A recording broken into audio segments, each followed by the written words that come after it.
welcome to Strictly Come Hamsters, the Doctor Who panel show, debate, comedy, bitch fest.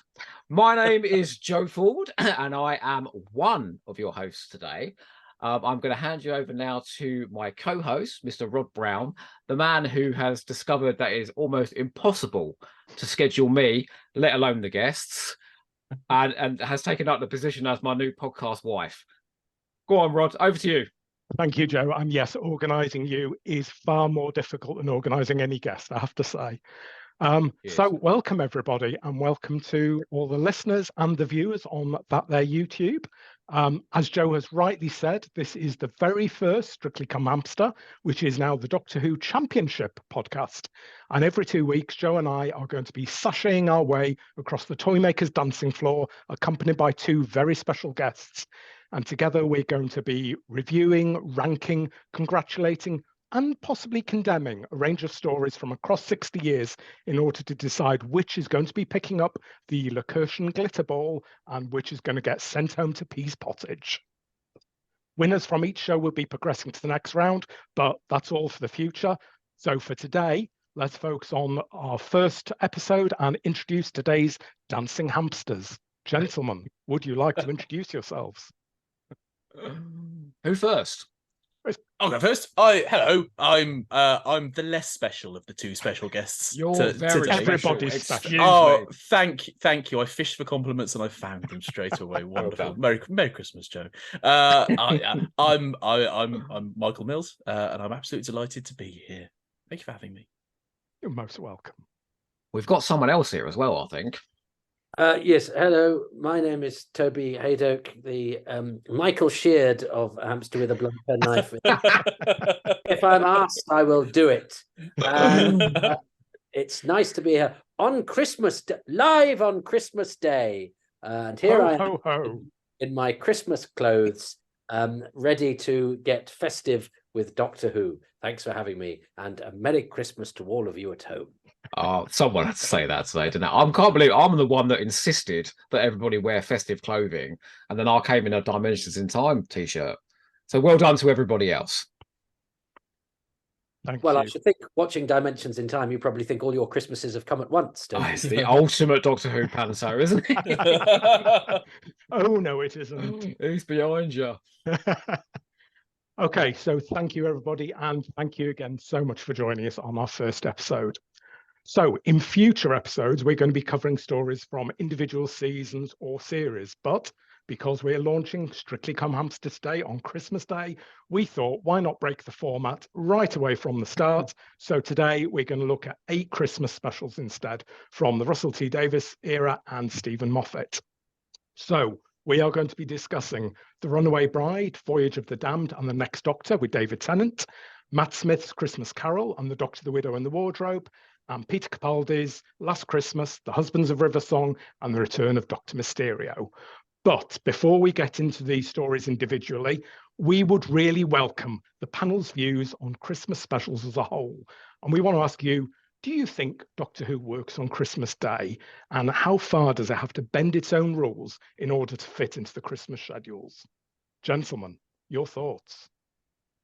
Let's go over to Toby first. Well, I mean, I remember seeing, it was a mixture of joy and fury because I just pressed stop on my video recorder, and then it did a trailer for what we just missed, didn't it? And then said, or the whole season. It did a recap of the whole season in clips, and then said Doctor will return at Christmas or something like that. And yeah, but I just pressed stop, so I didn't. So I was sad that, but of course the excitement that because I was recording those episodes on VHS. Christopher Eccleston, I recorded on VHS. I was on the cutting edge of technology. I was on the crossover between the old and new. That was 2005 VHS. Yes. Well, I've never been a man of the moment. Okay. Good job it wasn't Laserdisc. Absolutely. I mean, I'm watching you now through an Etch-a-Sketch. Okay. But there was that, can't remember quite, but it did say, didn't it, Doctor Who will return in the Christmas Invasion. And I think that was the first hint we'd got that, one, this first season has been really successful, and two, oh, there's going to be a Christmas special. Have I dreamt that? But certainly I remember when there was a moment hearing that Doctor Who was going to come back at Christmas, whenever that was like, oh, this has been a successful return. They're putting it, they're planting it on Christmas Day. It's only been on Christmas Day by an accident of scheduling before, really, and that was the Feast of Stephen, and nobody really talks about that because delightful anomalies though it has within it, it's also, as an experience, a whole lot of noise and atypical, shall we say, of the show, and perhaps doesn't go as far into the nonsense. It should have either been further into the nonsense or tried to be just a bit more like an exciting episode. So we'd never seen anything like, up until this iteration of the show, we'd not really had a Doctor Who Christmas special, and now of course we can't move for them. Can I interject for a second? Yeah, because this, there's a bit of debate going on here. I would argue against that, just to say that The Unquiet Dead feels like a Christmas special to me, way before the Christmas invasion. Well, I mean, that just goes to show how they might not have anticipated, because watching The Unquiet Dead now is a bit like Die Hard, isn't it? You sort of go, is The Unquiet Dead a Christmas episode or not? Because actually you would say now, if you were to commission Doctor Who as a 13-episode series with a Christmas special, you'd go, don't do The Unquiet Dead as number 3, do The Unquiet Dead as a Christmas special. And have a different celebrity historical for episode 3, because The Unquiet Dead is a beautiful Christmas tale of Christmas Carol redemption, as the later, very literal Doctor Who version of the Christmas Carol becomes that, without it being Dickens. But I think it's it's really hard, isn't it? Because they have to have an eye on my annoying family who will watch it with me, who want some sort of Christmas Day entertainment that is big and bold and colourful, but they'll also want to please Doctor Who fans who've tuned in for an episode of Doctor Who that has it has to have an extra dimension because it's Christmas, and so I always think you feel slightly flat after Christmas, because I think you build it up as something. This is Christmas and Christmas Doctor Who. For sure. You build it up as something in your head, and then you go, oh, is that it? And of course that's it. Because part of the whole thing about Christmas is actually the build-up. It's not the execution, because it's just a day like any other day with a few things that you add to it. So I think it's hard to be a Christmas special, but I love the fact that they exist. I love the fact that they attempt to siphon, because Doctor Who is a bit like Christmas. It reminds us of our childhoods. It has a whole hefty wedge of nostalgia that goes with it. It's got its own special feeling. It's a group enterprise in terms of your appreciation of it. So there's a lot that connects Doctor Who and Christmas. So there's a lot of pressure on it, and I think many things that we find fault with the Christmas episodes aren't necessarily their fault. But I'm glad they're there, and I'm glad that the show chooses to do it. And I think it's important now that Doctor Who is part of the Christmas schedule, because that reinforces it as part of our cultural heritage and our national identity and all of the other things that makes Doctor Who special.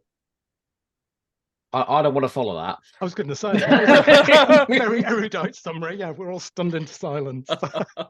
Has anybody else got anything else to add? It's not an awful lot to add to that. It's not a pants, isn't it, really? I mean, no, I mean, Toby, you're absolutely right. To the extent that that point you made about them being caught out by its success and that Christmas special, on the DVD commentary for the Christopher Eccleston series, Russell T Davies even says on The Unquiet Dead, "Oh, I hope we get a Christmas repeat on this," which just sort of shows you how sort of ridiculously small it was, wasn't it? Yeah, small, you know what I mean? We couldn't have dreamed of these wonders that we now get. You Doctor Who, sometimes once a year. I mean, it's incredible. They were, planning, weren't they, to possibly shunt it off onto a Sunday night in a sort of graveyard slot, weren't they, if it wasn't successful? So I don't think they ever anticipated it. The Bone Kickers protocol. Yeah. Surely not as bad as that. You know what I think the problem with this Christmas specials is that they've got the word special in them. And every time Doctor Who fans hear the word special, they feel as if it's something that is going to be extraordinarily better than your average Doctor Who episode. And it happened again with the specials as David Tennant bowed out. And I've seen it a little bit, less so because people are so excited at the moment, but a little bit with Wild Blue Yonder, which is just been released. The second you put that A word in, month people. ago, Joe. A month ago. Oh yeah, sorry. Yeah, Christmas Day. whoopsie. Obviously, Um, timey-wimey. But the second you put that word in, people just expect the world, and what they Yes. get is a perfectly serviceable Doctor Who story at Christmas. Yeah. Well, and you can't blame something for the expectation that we throw upon it. Special, as we know now, means, not part of a season, but because it has connotations, because the word special also, really means, lovely and marvelous and all of that. I have seen it with Wild Blue Yonder, people going, well, how can it be a special when it's only got 2 characters in it? Well, but it's special in a different way. It was very special, that episode. Yeah. It's like when they put on a special bus service. That's really what it is. Yeah, There are Doctor Who fans hanging about on the Strand going, is Carol Ann Ford going to be on it? Yeah. It goes to William Hartnell. He's the conductor. He's the conductor, a different incarnation of the Doctor. We will never know. The only thing I'd really add is I think that is a really good jumping on point for non-fans, because that's the point of the year where more people are going to be watching. So that's the point where you can sort of hopefully capture people for the next season. Yeah, and I would argue actually it should be of service to those people, which is why Voyage of the Damned was so successful. You put Kylie Minogue in it. You basically make the Poseidon Adventure, which is a film I remember always being on around the Christmas period. It was when I was growing up, those sorts of disaster movies were on at Christmas all of the time. Things that you watch where you wondered who was going to die first. That was basically it. You have those things. So and it's one that you go into and you can enjoy on its own terms. It's quite crash bang wallop, and then you could come out of it. But it might just plant a seed for people to go, oh yeah, I'll watch that when it comes back on. And look at the ratings that next year in season 4. They did take a leap. Yeah. Although you have just listed my 3 reasons for Voyage. I was going to say, Thank you very just kills mine as well. I've got to rethink now. So I suppose on that note, shall we dive into round 1? Let's do it. So everyone looks scared. Why do you both? I know look they scared? suddenly look really terrified, don't they? So it's not as complicated as it sounds.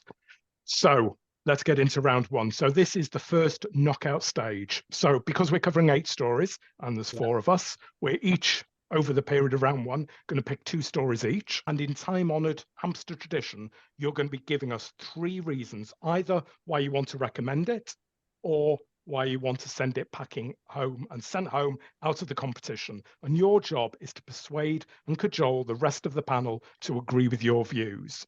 So if the majority are won over by your views, whether to keep it or bin it, then the outcome's obvious.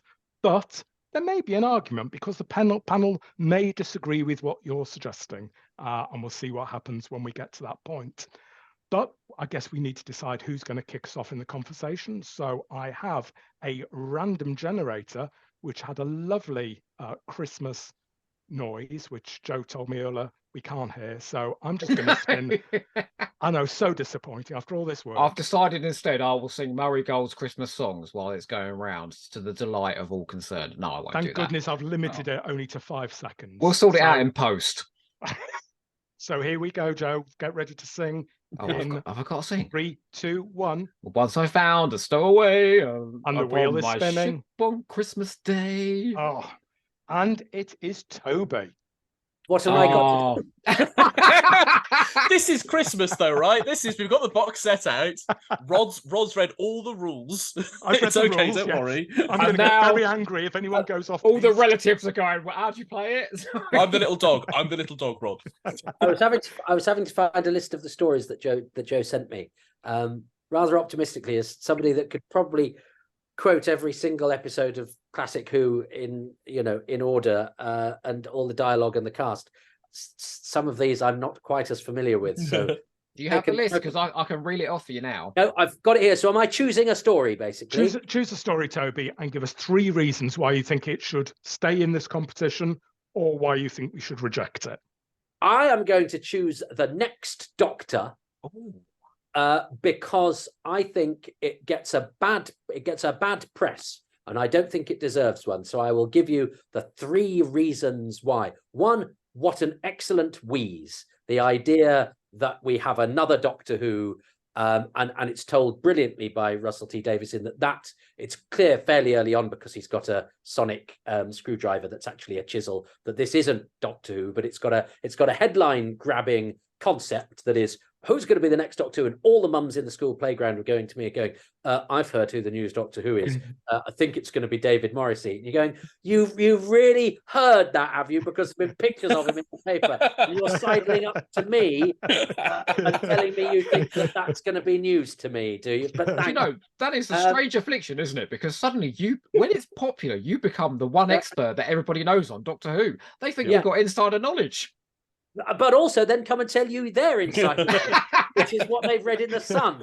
And you have to go, I don't think it is. David Morrissey is the new Doctor Who. I think that's going to be a wheeze, but they played that out very well. And even though my common sense told me, no, that's the whole. The reason they've called it the next Doctor is because it's a tease and there's going to be a twist.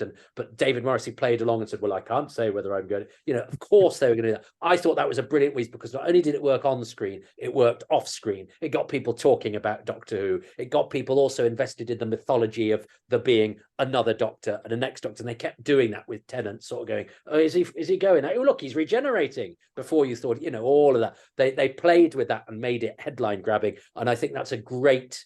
Russell T Davies is very good at playing the program through the press in that way to, again, grab the important people, which is not us, which is the people out there, getting everybody talking about it. And we can never underestimate the skill required to do that, to not oversaturate it, but to just tease people and treat people enough. And I think that whole premise is genius for that.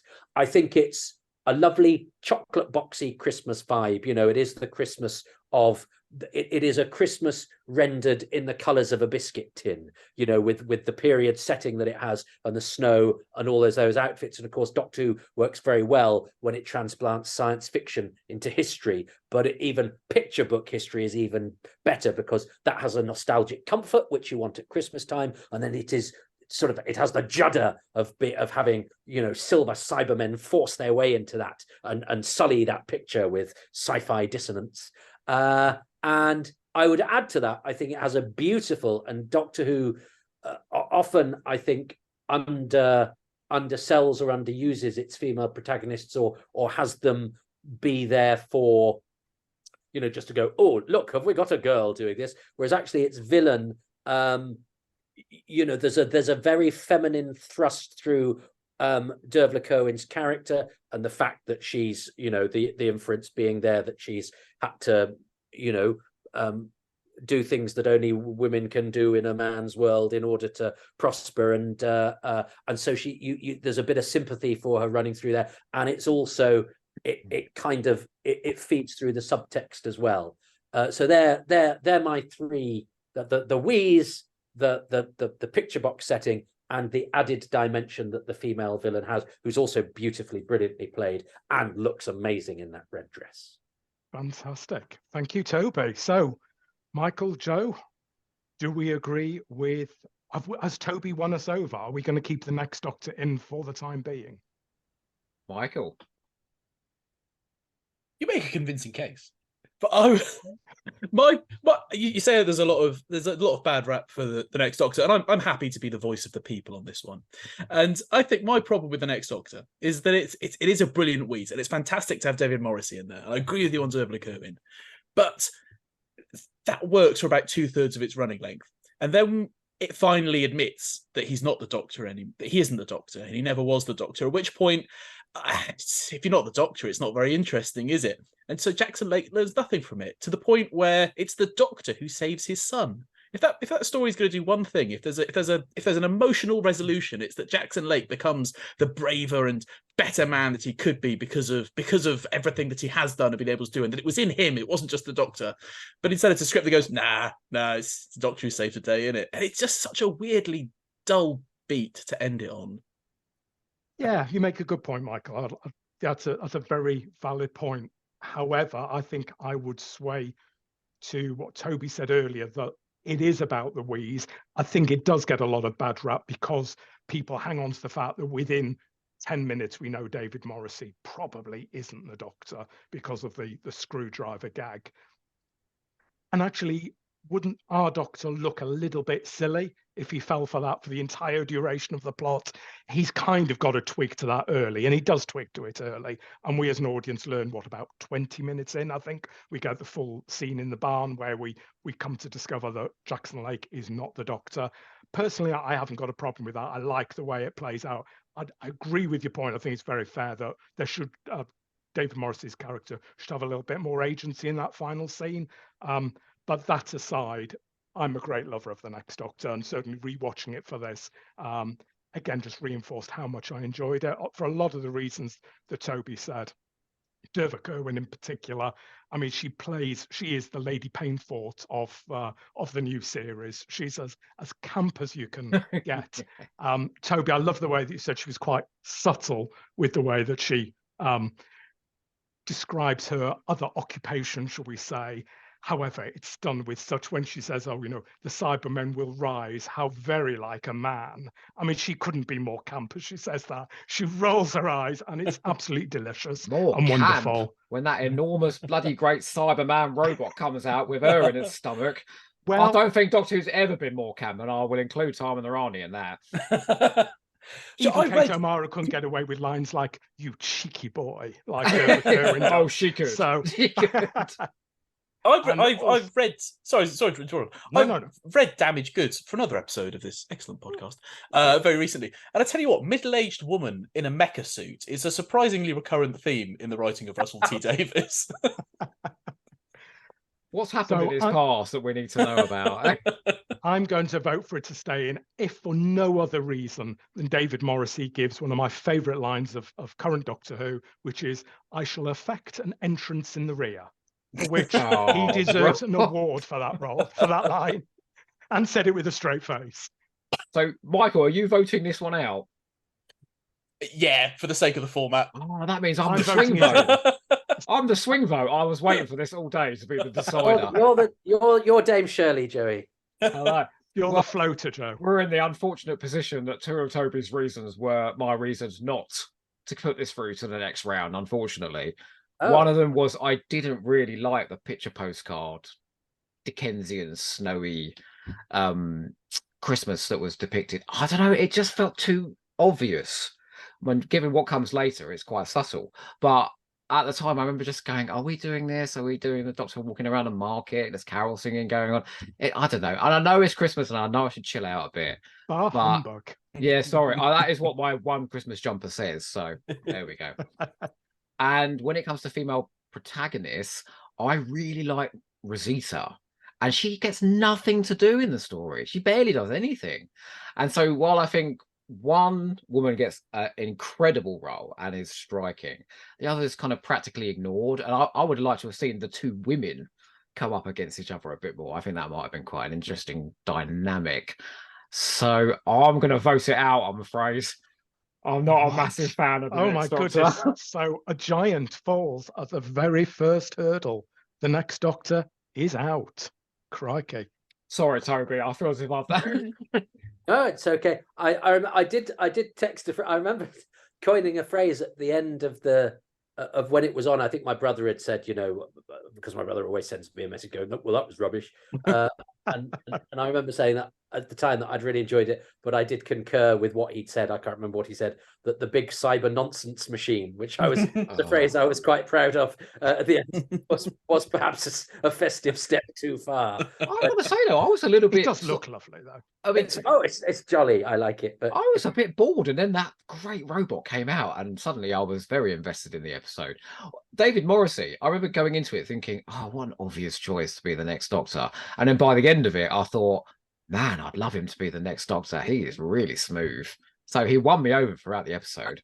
And as we're never going to talk about it again, then can I also give a shout out to the fact that it has a scene in a snowy graveyard with the actor playing the vicar is the son of Andre Morel, who played Professor Quatermass. So we have Professor Quatermass's son in a snowy graveyard getting killed by Cybermen as Dervla Kerwin, gimlet-eyed and dressed in red, looks on. Is, I think, a classic scene in Doctor Who. Now Well, I feel none of us had that on our list. No, I feel only Toby Hadoke doubly could give us that heinous kind for of voting gem. it out now. Sorry, guys. I just had Cyber Shades of crap. Oh, the 21st century festive Taran would-beast. That's what happened to the costume, eh? Gosh, okay, so a shock at round one. So Yeah. let's move on to our next victim. So the wheel is spinning. Sing quickly. Oh, good grief. Reel me in, my special girl. Come on, Okay, take enough, me enough, home. Enough, please. Good. And- All right. You asked. I did. Okay, so it's me, unfortunately. Oh, So I'm going to go second, and I am going to pick Last Christmas. You bastard. That's my favourite. Well, then Okay. good. So hopefully you'll vote it in. So I'm voting Last Christmas because it's probably my favourite too. So my three reasons for Last Christmas is, first of all, I think it's a fantastic concept. We know Stephen Moffat likes doing a spin on established tales. So as we will come to later in this podcast, we've got spins on Dickens, we've got C.S. Lewis, we've got Superman the movie, all as individual episodes, and Doctor Who's spin on those. But what Last Christmas does, that the others don't do, is take a potpourri of different sources. So we've got Aliens in there, we've got The Thing in there, we've got Miracle on 34th Street, all of which are videos that Shona's going to watch on Christmas Day at the end. But on top of that, we've got a huge, great dollop of Inception, so Dreams Within a Dream. And then on top of that again, we've got Doctor Who. So it's absolute melting pot of all these different sources, which really shouldn't work together, because you would imagine they will probably fight with each other, but I think they work superbly together. It's a very, very clever story, which comes to my second point, which is the layered plot. So of these 8 that we've picked, I would say that Last Christmas is probably the one that would most work best as a regular episode in a regular season. It feels less Christmassy and it really makes you think. A lot of the other Christmas specials we talked about earlier, Toby mentioned Voyage of the Damned, which is a great example of a kind of real, you can lie back after a couple of sherries on Christmas Day and watch and enjoy. Last Christmas, you've got to be thinking. That episode really makes you think. The dream within a dream, within a dream, within a dream. You've got to be on the ball. And I think even from the rooftop opening, where Santa and the elves appear to Clara, you know something's wrong. You know that's not really Santa, but you don't know what it is. You're thinking straight away. Then we cut to the Arctic base, and we've got Shona dancing away across to Merry Christmas, everyone, while something's rising up. I mean, it's just, the audience must be thinking, what the hell is going on here? But it really works, and there's no obvious solution or obvious answer. It makes you work for it, but it's totally rewarding because all those questions get paid off. And one of my favorite pieces that I've got to mention is really early on. So the Doctor and Clara have arrived in the medical bay. The base personnel have come in. We suddenly see all the dream crabs descend from the ceiling onto them. And then Santa comes in to save them. Oh, it's great, but we've kind of seen the dream crabs land on our heroes' faces. So it feels like it's a little bit of an odd cut. And at the time I thought, well, that's a bit of unusual editing because they were down and then they've escaped. It's only about another half hour later, we discover that is the cut for another dream sequence. So all of this just really pays off. It's very, very clever. There's a lot to think about. And then my third point is it's bittersweet. And what good Christmas story isn't bittersweet? So here we've got I will admit, I cry every single time. We've got the scene with Clara and Danny, which is a dream. Clara wants to kind of revel in the dreamscape with Danny. The Doctor's sending her warnings that it's a dream, but she just wants to go with it because she wants to relive her life with Danny. And then at the end, we've got old Clara and the Doctor in that beautiful scene that harks back to Time of the Doctor with the breaking of the cracker. It's absolutely glorious. And at the heart of it is the line, and I've written this line down because I just think it's beautiful. Do you know why people get together at Christmas? Because every time they do, it might be the last time. Every Christmas is last Christmas, and this is ours. So I'm filling up as I'm saying it. I just think it's really emotional. It makes you think about Christmas. On a personal note, this first went out in 2014. My mum had fairly recently been diagnosed with Alzheimer's, so she was starting to kind of drift away. And so I'm kind of hearing words like that and just kind of reminding you of the humanity of Christmas and all coming together just really worked for me emotionally, and it still does. And I think that bittersweet quality is glorious. And most of Moffat's stories have that, and that's what's the icing on the cake for me. So those are my 3 reasons for recommending Last Christmas: the concept, the plot, and the bittersweet nature. I think it's very hard, to do a dream within a dream episode now in the wake of so much genre TV that's done that idea to death. Stuff like the X-Files' Field Trip, Star Trek: The Next Generation's, good grief, what was it called? There was Night Terrors, I think it was called. And basically every show's done it. I think he managed to surprise me about 3 times in that. I kept thinking, okay, this is the last one now. This is reality. Right up until the end when it's like, oh no, they weren't base personnel at all. Gents, I'm so sorry. Just bear with me. I think there's somebody at the door. Give me a sec. Sorry. It's Santa.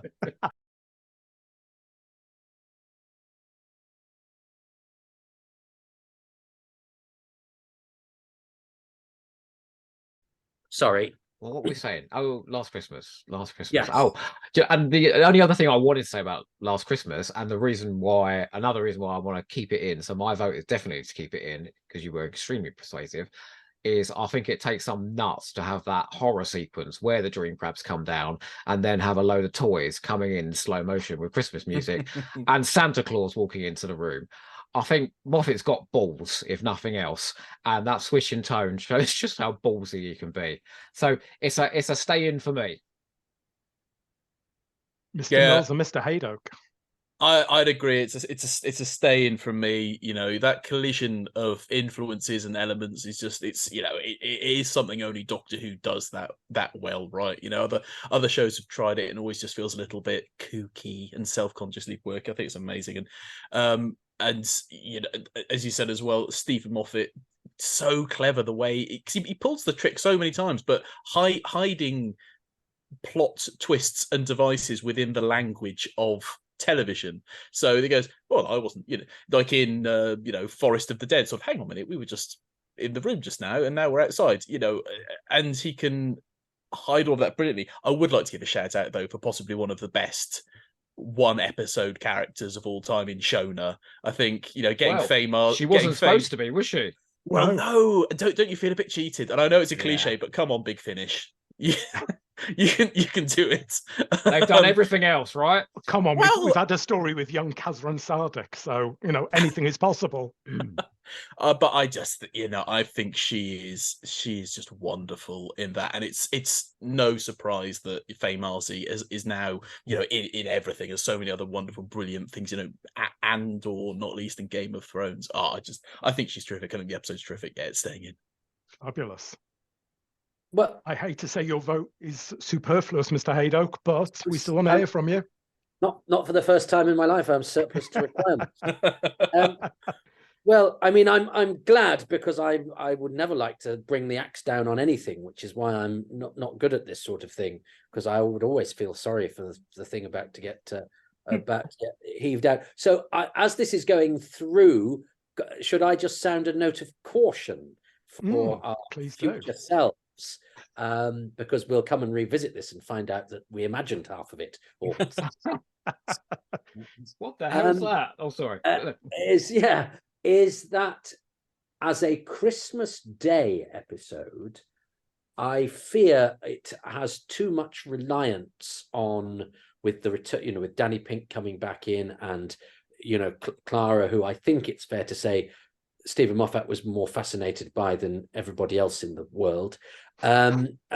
Even though I think that ending is very effectively done, and I think Jenna Coleman acts it brilliantly. And yes, I agree that it's quite sort of difficult and heart-tugging, which I think is bold, and the emotional content is very, very successfully deployed. I wonder if it, and I'm aware this is a fault that all Doctor Who fans, and so of course I have it, is with an eye on the general public, for whom it is perhaps not entry level Who, and I think that is a fatal flaw in a Doctor Who, even though I think its synthesis of Christmas elements and base under siege elements and of the dramatic and the sort of festive and all of that is very well done. I would ring that as my cloister bell of caution as we move into the next phase. We said earlier, didn't we, about Voyage in a Damp, and then the next season the ratings shot up. The ratings went down in season 9, didn't they, after Last Christmas? Kapow!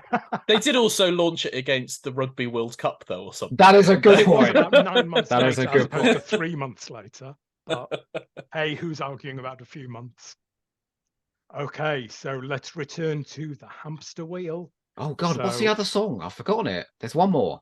Well, I woke up today. It's spinning. It's Spinning, and it is Michael. Michael. Oh, yes. Yes. Haha. Welcome to my cruel brain.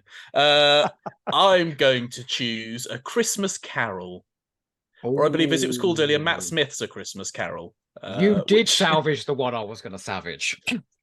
Okay, but just for the sake of the format, Joe, a little bit of mystery about where you might go up for this one. Apologies. No, so I think this is a wonderful. My first point in favor of A Christmas Carol is that I think this is some of Stephen Moffat's most accomplished timey-wimey writing since Blink, in terms of this idea of time travel could be a mechanism, and that's often what it just is in Doctor Who. As people say, it's a protagonist delivery device a lot of the time. But in retelling A Christmas Carol, and it does feel a little bit. It has the danger of feeling a little bit, My Family Christmas Special, that, every series at some point is going to do its version of A Christmas Carol. But Stephen Moffat gets the idea of time travel as being something about memory as well, that time travel within a lifetime can be so much more powerful and emotive than just, what if we visited the Romans? Well, it's an entirely different type of story as well. And I think this idea that you could see yourself across a lifetime, that you are different people at different stages, that's an idea that he comes back to, I think, in Time of the Doctor as well. What if you could see all the different people you are along the way? How much, you go the long way round across a lifetime, but what if you could pop back and see these different things? What would you make of yourself? And I think it is, because you come to it already knowing the structure of the story. I think there are so many bits in it that are deceptively clever. The bit where the Doctor and Kazran are watching his old home video, and then the Doctor leaves and walks in on the home video, that's one of the best bits of visual storytelling Doctor Who has ever done, possibly that humanity has ever achieved. I would not to over-egg the arguments, but I would comfortably put that forward. That's bold. That is bold. But this idea of the Doctor time travel, that's because a lot of this is sort of come back from his short story continuity errors, wasn't it? That he wrote his first bit of published Doctor Who fiction, which was all about the Sylvester McCoy Doctor needs to borrow a library book in order to save the world, and so in order to do so, he slowly goes back and changes and improves the life of the librarian so that she's less mean-spirited, and and ultimately wants to give him the library book. And it's a fantastic idea, and it was wonderful to see that played out again for that Christmas Day audience. I think my second point as well is sort of coming on from that, the whole, a lot of adaptations of A Christmas Carol lean on the obvious stuff, like they build up the love story, or they build up the social commentary, and that's all fine. But I really like the father-son dynamic, and in the original book, I think Scrooge's father is a sort of he doesn't feature, but you're told about him. There's an intimation that perhaps his influence is partly why Scrooge was not treated well as a young man, was fitted with the wrong sort of values for life to have a happy life. And Stephen Moffat really draws that out and puts that centre stage, even so far as having Michael Gambon play both parts. That moment where the crux of it, the climax, the ghost of Christmas future, the twist that Kazran's heart breaks, not because of anything he's shown, but because his younger self mistakes him for his father. And you think, oh, that's a real punch to the gut emotional moment, isn't it? What if you became the person you never wanted to be? What if you became the monster in the wardrobe? All that stuff is fantastic. And not to dazzle you with my cosmopolitan lifestyle, but I went to see Christopher Eccleston give his Ebenezer Scrooge in Jack Thorne's A Christmas Carol a couple of weekend before last. Did you just drop a name there, Michael? I'm so sorry. I'm so sorry. I will pick it up I for barely you. even remember it. These are the sorts of things. This is how I live my life. And but this is, that's a really celebrated adaptation. The Old Vics put it on, I think, every year since 2017. And people, whole Guardian articles about how, brilliantly it interprets Dickens's story. It does almost exactly the same scene at the end. Spoiler alert. It comes back to almost exactly the same idea of Scrooge seeing, what would you say to your younger self? What would your younger self think of you? I think that's a real testament. A lot of Doctor Who is really fantastic writing that gets hidden away and underconsidered because it's Doctor Who, right? I think this is top tier writing from Stephen Moffat. And as we've said several times, as Who fans, we are rightly concerned about what the general public think. If we didn't, we'd be Star Wars fans. Saying, but this is a really brilliant quality TV drama for your Christmas Day. And I think for my final and last point, it looks beautiful. I know we've said that, but it is such a cleverly designed piece of television. That sort of Dickensian effect, but not in detail. And the closer you look, and the little weirder, and the little details are all strange. So it remains Doctor Who in that sort of world that doesn't seem to quite exist at any time. So that's my defense of A Christmas Carol. I suppose we better cross to Joe, because I've got a feeling, I don't know why, but I've got a feeling that he might be taking a slightly contrary position. So I've got a feeling that if William Hartnell's first Doctor should appear in A Christmas Carol, he would say something along the lines of, about Matt Smith's 11th Doctor, what are we going to do with this meddler? What are we going to do with him? I don't think the Doctor should play God with people's lives, even to save lives, even to make him a better person. I just feel as if the premise is fundamentally flawed. And it's dressed up beautifully. You're right. Pickwoad's design and the direction and the shark coming, the fishes, is absolutely gorgeous. It reminds me of something that Stephen Moffat said about the 11th Doctor himself, is that he is an appalling person, but he's dressed up to be very charming and amiable, and he's played by Matt Smith, so he gets away with it. And that's how I feel about A Christmas Carol. I think it is a beautiful episode, but I just really, really hate that premise. I don't think the Doctor should play God. And that's like I just can't get over that. I remember from the beginning of the episode, I was like, surely he's not going to go back and rewrite this man's life, is he? For his own ends. I mean, I don't like Amy and Rory either. So I don't really like. So you were happy for them to die on the spaceship? Absolutely. Plus the other 4,000 people that were about to die. The only thing I truly love about that episode is that the costumes from the Wheel in Space turn up, because it's the same costume designer, isn't it, as the Wheel in Space. So, and you can see that they've got exactly the same collars as the people on the wheel. It's fabulous. It's a fabulously made piece of television. I just don't like it. Oh, so it's a no from Joe. It's a no from me. Toby. Well, oh yes, it's all right, Toby. Do what you need to do. You're in a safe space. I mean, I don't like being negative about any Doctor Who. Not There's a but coming. Don't not my thing. Well, I'm trying to do what you want me to. I'm trying to become the creature that you are forging me into. This is the one time, you've got a positively inclined Doctor Who podcast. This is the one chance you can vent. Yes, but the reason I've got a positively inclined Doctor Who podcast was because I don't want to be out here saying mean things about any Doctor Who or any creative endeavour. However, as you have decided that I should have it within my power to dish out some Christmas humbug, should I so desire, I would point to, I think what I think troubles me about the episode, it troubled me certainly when at the time. Of course, you get less het up about Doctor Who stories as time goes on and appreciate them for what they are rather than for what they aren't. But, flannel aside, qualification aside, why didn't he? If he was going to travel back into, I'm not wild about time travel within Doctor Who stories. For me, that is a fundamental. It introduces fundamental problems into the format of Doctor Who. Why don't people at school? Why don't they just travel back in time and stop that happening? They'd say because you can't within a story. I'd say. First law of time, whatever, you can't. Oh, and now you can. Now you can do what Bill and Ted did for jokes. You could do what Curse of Fatal Death did because it was a comic relief episode that played with the idea that it's a show about time travel. Oh, thank God they would never do that in the actual show itself. thought I. If you want to travel back in time and stop the events of A Christmas Carol happening, travel back in time where the spaceship people are and stop their spaceship or fix their spaceship. That's much easier than rewriting a person's personality and history. And unfortunately, it may be a glib point, but it points to the fundamental issues with doing that with Doctor Who's format.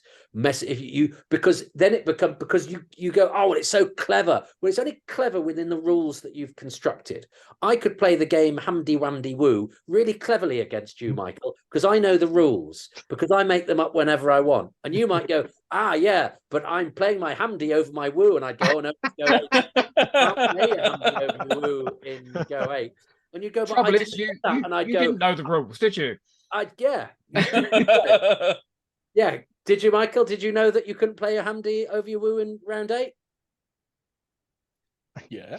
You've stunned him into silence. Now, whereas me telling you that means I'm really, really clever, because only I could see that coming. Well, of course I did. So to me, it's all sort of smoke and mirrors in a way. And I do admire that very intricate plotting and all of that Moffat does better than anybody else.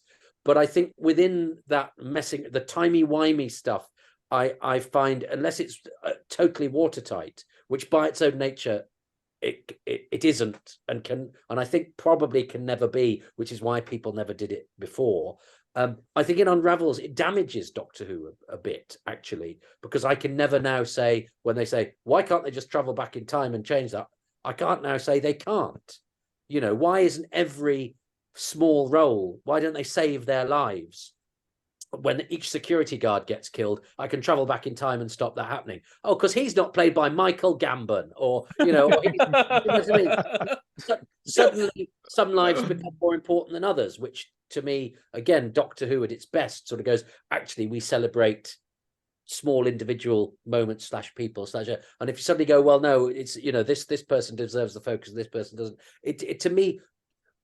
And as I say, look, I understand the drive to do it. I understand why a lot of, and I think Stephen Moffat does a lot of that stuff really, really cleverly. But I think what we lose from Doctor Who compared to what we gain from it, it's not enough of a payoff for me for those episodes to ever be my favorite. I'm not saying they're not good. I'm not saying they're not well run. I'm not saying that he doesn't write brilliantly and is much better at jokes and scares at his best than anybody else, and all of that.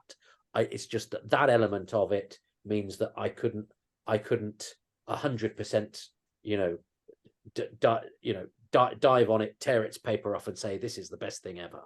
You once delivered sort of the ultimate shit sandwich on an episode of Hamster with a Blunt Penknife when we did the Silence in the Library, because we loved the episodes, and it was couched in so many compliments for Stephen Moffat. But one thing you did say right in the middle of the episode, I'll never forget it, is I do wish the postman had been diverted that day he went to deliver The Time Traveller's Wife to Stephen Moffat's house, and that he'd never read it.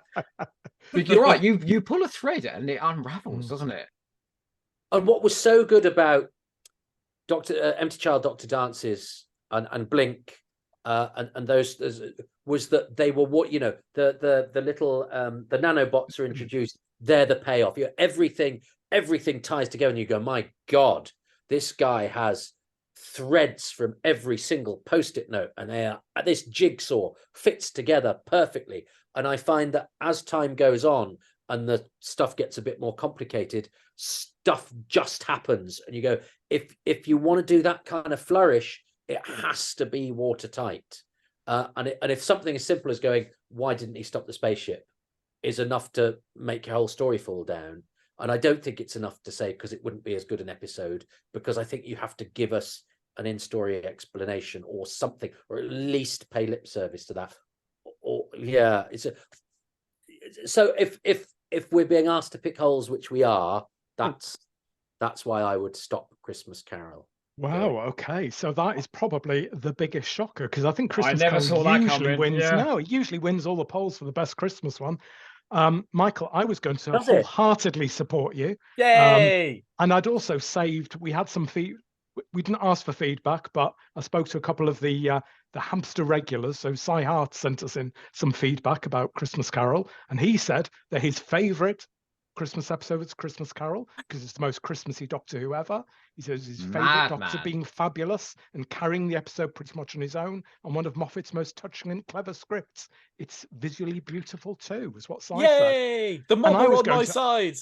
Let's I was burn going him. to support you because I think the world building I think is amazing, because who would think about fish flying in fog and music that resonates ice crystals and people being left as collateral for loans?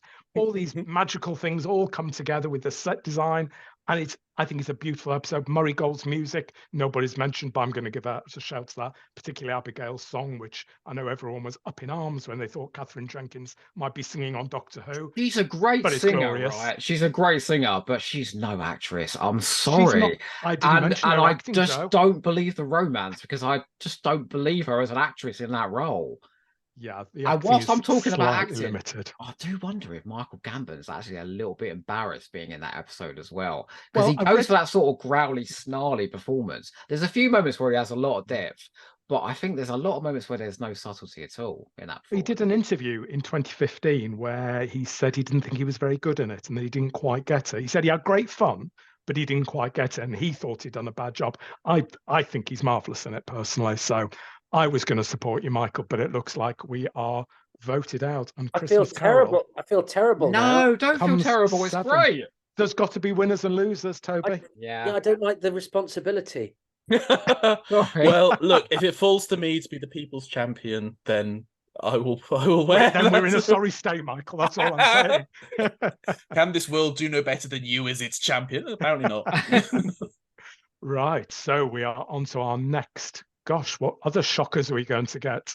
So the wheel is spinning, and it's Oh, Joe. Oh, And what a it's not a surprise. fix. I would was like not to a fix. choose. I would like to choose the Doctor, the Widow, and the Wardrobe. Are you going to champion it I or thought Of condemn course, it? of course, I'm not going to champion it. I've got about 25 reasons why I wouldn't choose this episode to go through to the next round. This is the only. Oh, What? so you can choose one that you want to consign to hell for all Of eternity. course, Absolutely. Yeah, Oh, it's I thought Christmas.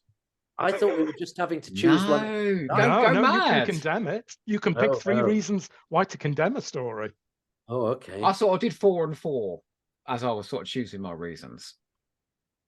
Go for But the it. Joe. Doctor Winner, it's literally the only episode of Doctor Who that I've fallen asleep live watching. I was so bored. Remember when Rusty Davies talked about Planet Zog? That is Yep. literally Planet Zog. I don't remember a thing about the details in that planet. I have watched that episode a few times, but I remember there's some trees, there's some lights going up in the air, there's some wooden people. There's Is that just absolutely the actors? well, those kids are in it as well, yeah. Yeah.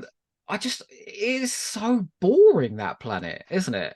Like there's nothing going on there. There's really no incident going on there. And so, yeah, for that reason alone, I think it is possibly the dullest world we've ever visited in a Doctor Who story. They find a portal to a BBC One Christmas ident. They do, they do. From 2010, with David Tennant in the background and a reindeer. My second reason is the caretaker sequences at the beginning. Now, I like fun Doctor Who, and I'm very, very rarely, I love Time and the Rani, I'm very rarely embarrassed by Doctor Who, but I was watching that on Christmas Day with my family as those chairs were dancing around the room and the lemonade taps and all of that going on, and they're looking at me and the judgment I'm getting. I thought, I'm 40 now. I thought I was beyond all of that. I was, oh man, I could have died. And you've got sort of Matt Smith at his, quirky, worky, timey-wimey, sonicky, wonnicky, jammy, dodgery worst. I think this is the point where Matt Smith, I think he doesn't give up in the role because he still has great moments the next season, but essentially they're writing him as a series of quirks rather than a character in his own right. And they're really annoying quirks. Like, Matt Smith is my least favorite Doctor, and that is a controversial opinion. And I think this is the tipping point for me. Oh my God, Michael, you look so shocked. One of my favourites. Well, he's everybody's favorite. Yeah. But then Paul McGann's my other favourite, so I'm just a contrary shite. So. Have you ever seen him when he does anger? You embarrass me, River. Oh, it's just terrible. But sorry, I'm so sorry to disillusion you here on Christmas Day. So those sequences alone would be enough to consign this stuff. And Moffat writes great comedy and he's been writing for kids for a long time. So I don't know what went wrong here. It's so saccharine, it's so sentimental. I feel as if I've had that tea that John Pertwee makes in Invasion of the Dinosaurs with 18 sugars in it by the time I finish it. And my last reason is the kids of the Stephen Moffat era. It baffles me how a family man can have children in his ear so often, and just none of them are likable. I don't really find any of them believable. The most believable kids, I think, in Doctor Who are in the Sarah Jane Adventures, and I think they're written with a sort of an adult's mind. They're sort of young adults rather than children. In the Moffat, they're just so annoying. And in this, I can't even remember their names. I call them Specky and Bossy in this one.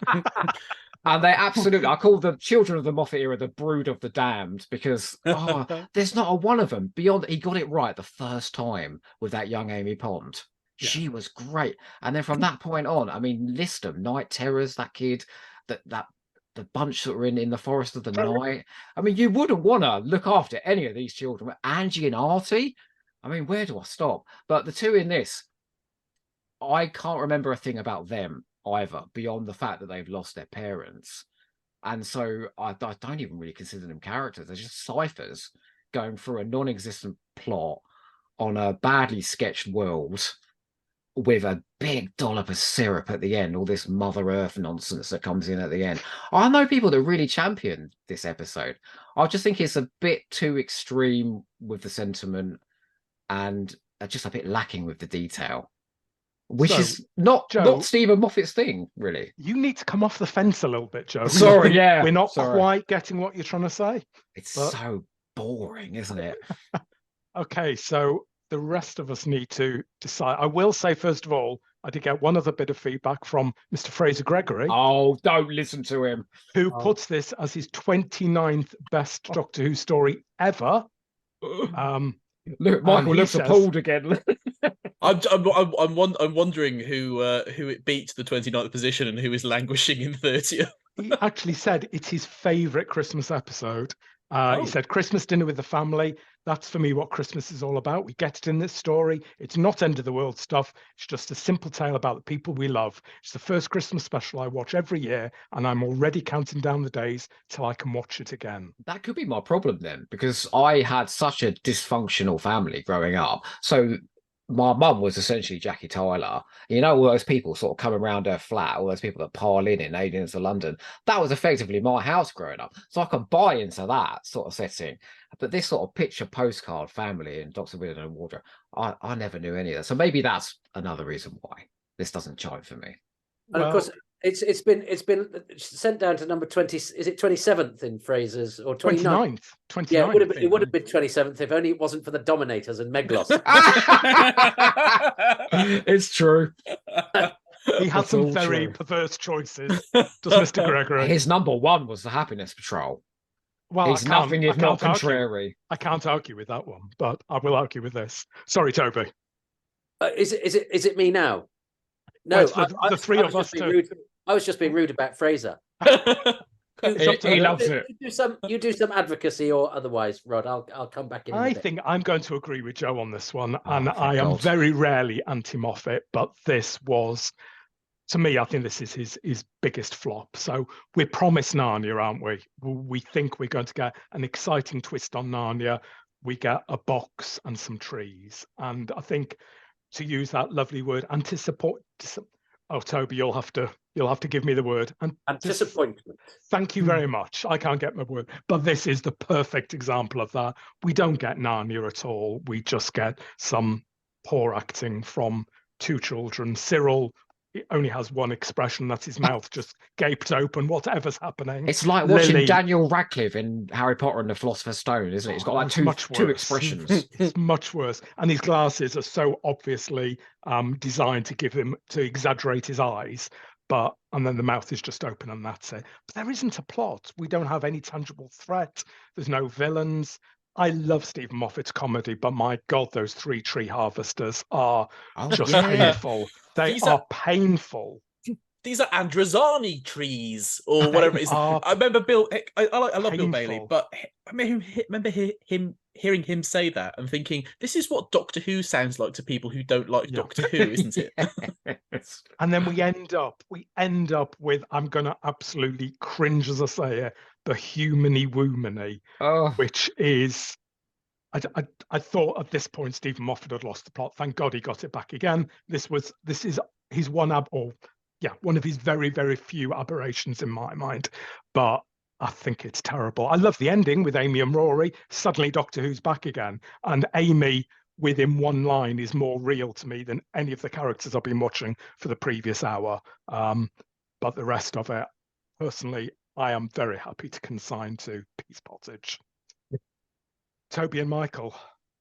Yeah, I mean, I can't really defend it. I think I would say I like the idea of the Doctor and the Widow and the Wardrobe more than I like the execution. I quite like what it's going for. I quite like that it has, there is a sort of attempt, as you say, at doing the Narnia when you first go through to that world, and it does feel very different and very strange and magical. I like that. I like the idea of trying to have a sort of genuinely adult relationship with Christmas and trying to say something about the different experiences of it between children and adults, and the sort of reflexive thing of being an adult with children at Christmas. I like the idea of all of that, but I think in its execution it just ends up being like those people who have perfectly manicured Christmas trees with all of the matching ornaments, and they dress their children up all in beiges and browns so they look like medieval peasants, and you think it's all very classy, it's all very refined, it's all very well done, but it's lacking out, completely absent of any joy, of any actual substance to of any of it. I'm not actually getting anything out of it, and I think you're right, Rod, that he can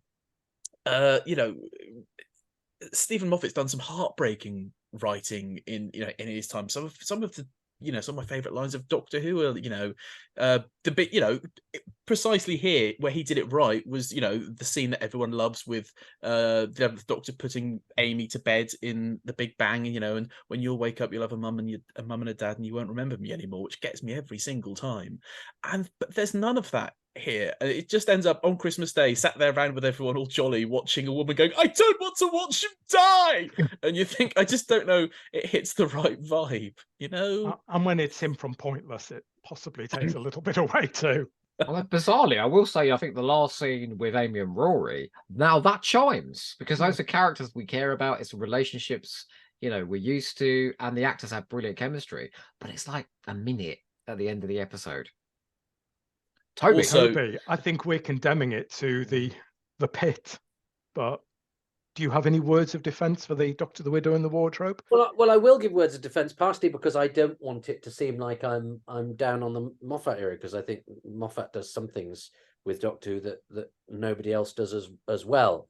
And I actually like the picture postcard stuff not because my Christmases were like that, although I am a country boy, and so I do identify much more with sort of snow and trees and that cold bite of the country air than I do with the urban sprawl that you did describe, Joey. But my childhood was far from idyllic, but I think I find comfort in that, and see that as an aspiration. And I like the atmosphere that gives Doctor Who, and I think Moffat channels that a lot. And indeed, it was part of what I chose about, although it's not a Moffat, the Next Doctor, is I like that sort of evocation, because then I find Doctor Who interrupting it, the sort of dissonance that Doctor Who does well, and I enjoy that. And I like that sort of fairy tale thing, and I actually like what he does with Matt Smith, who is this sort of slightly crazy anarchist who gets things wrong. I quite like the alienness.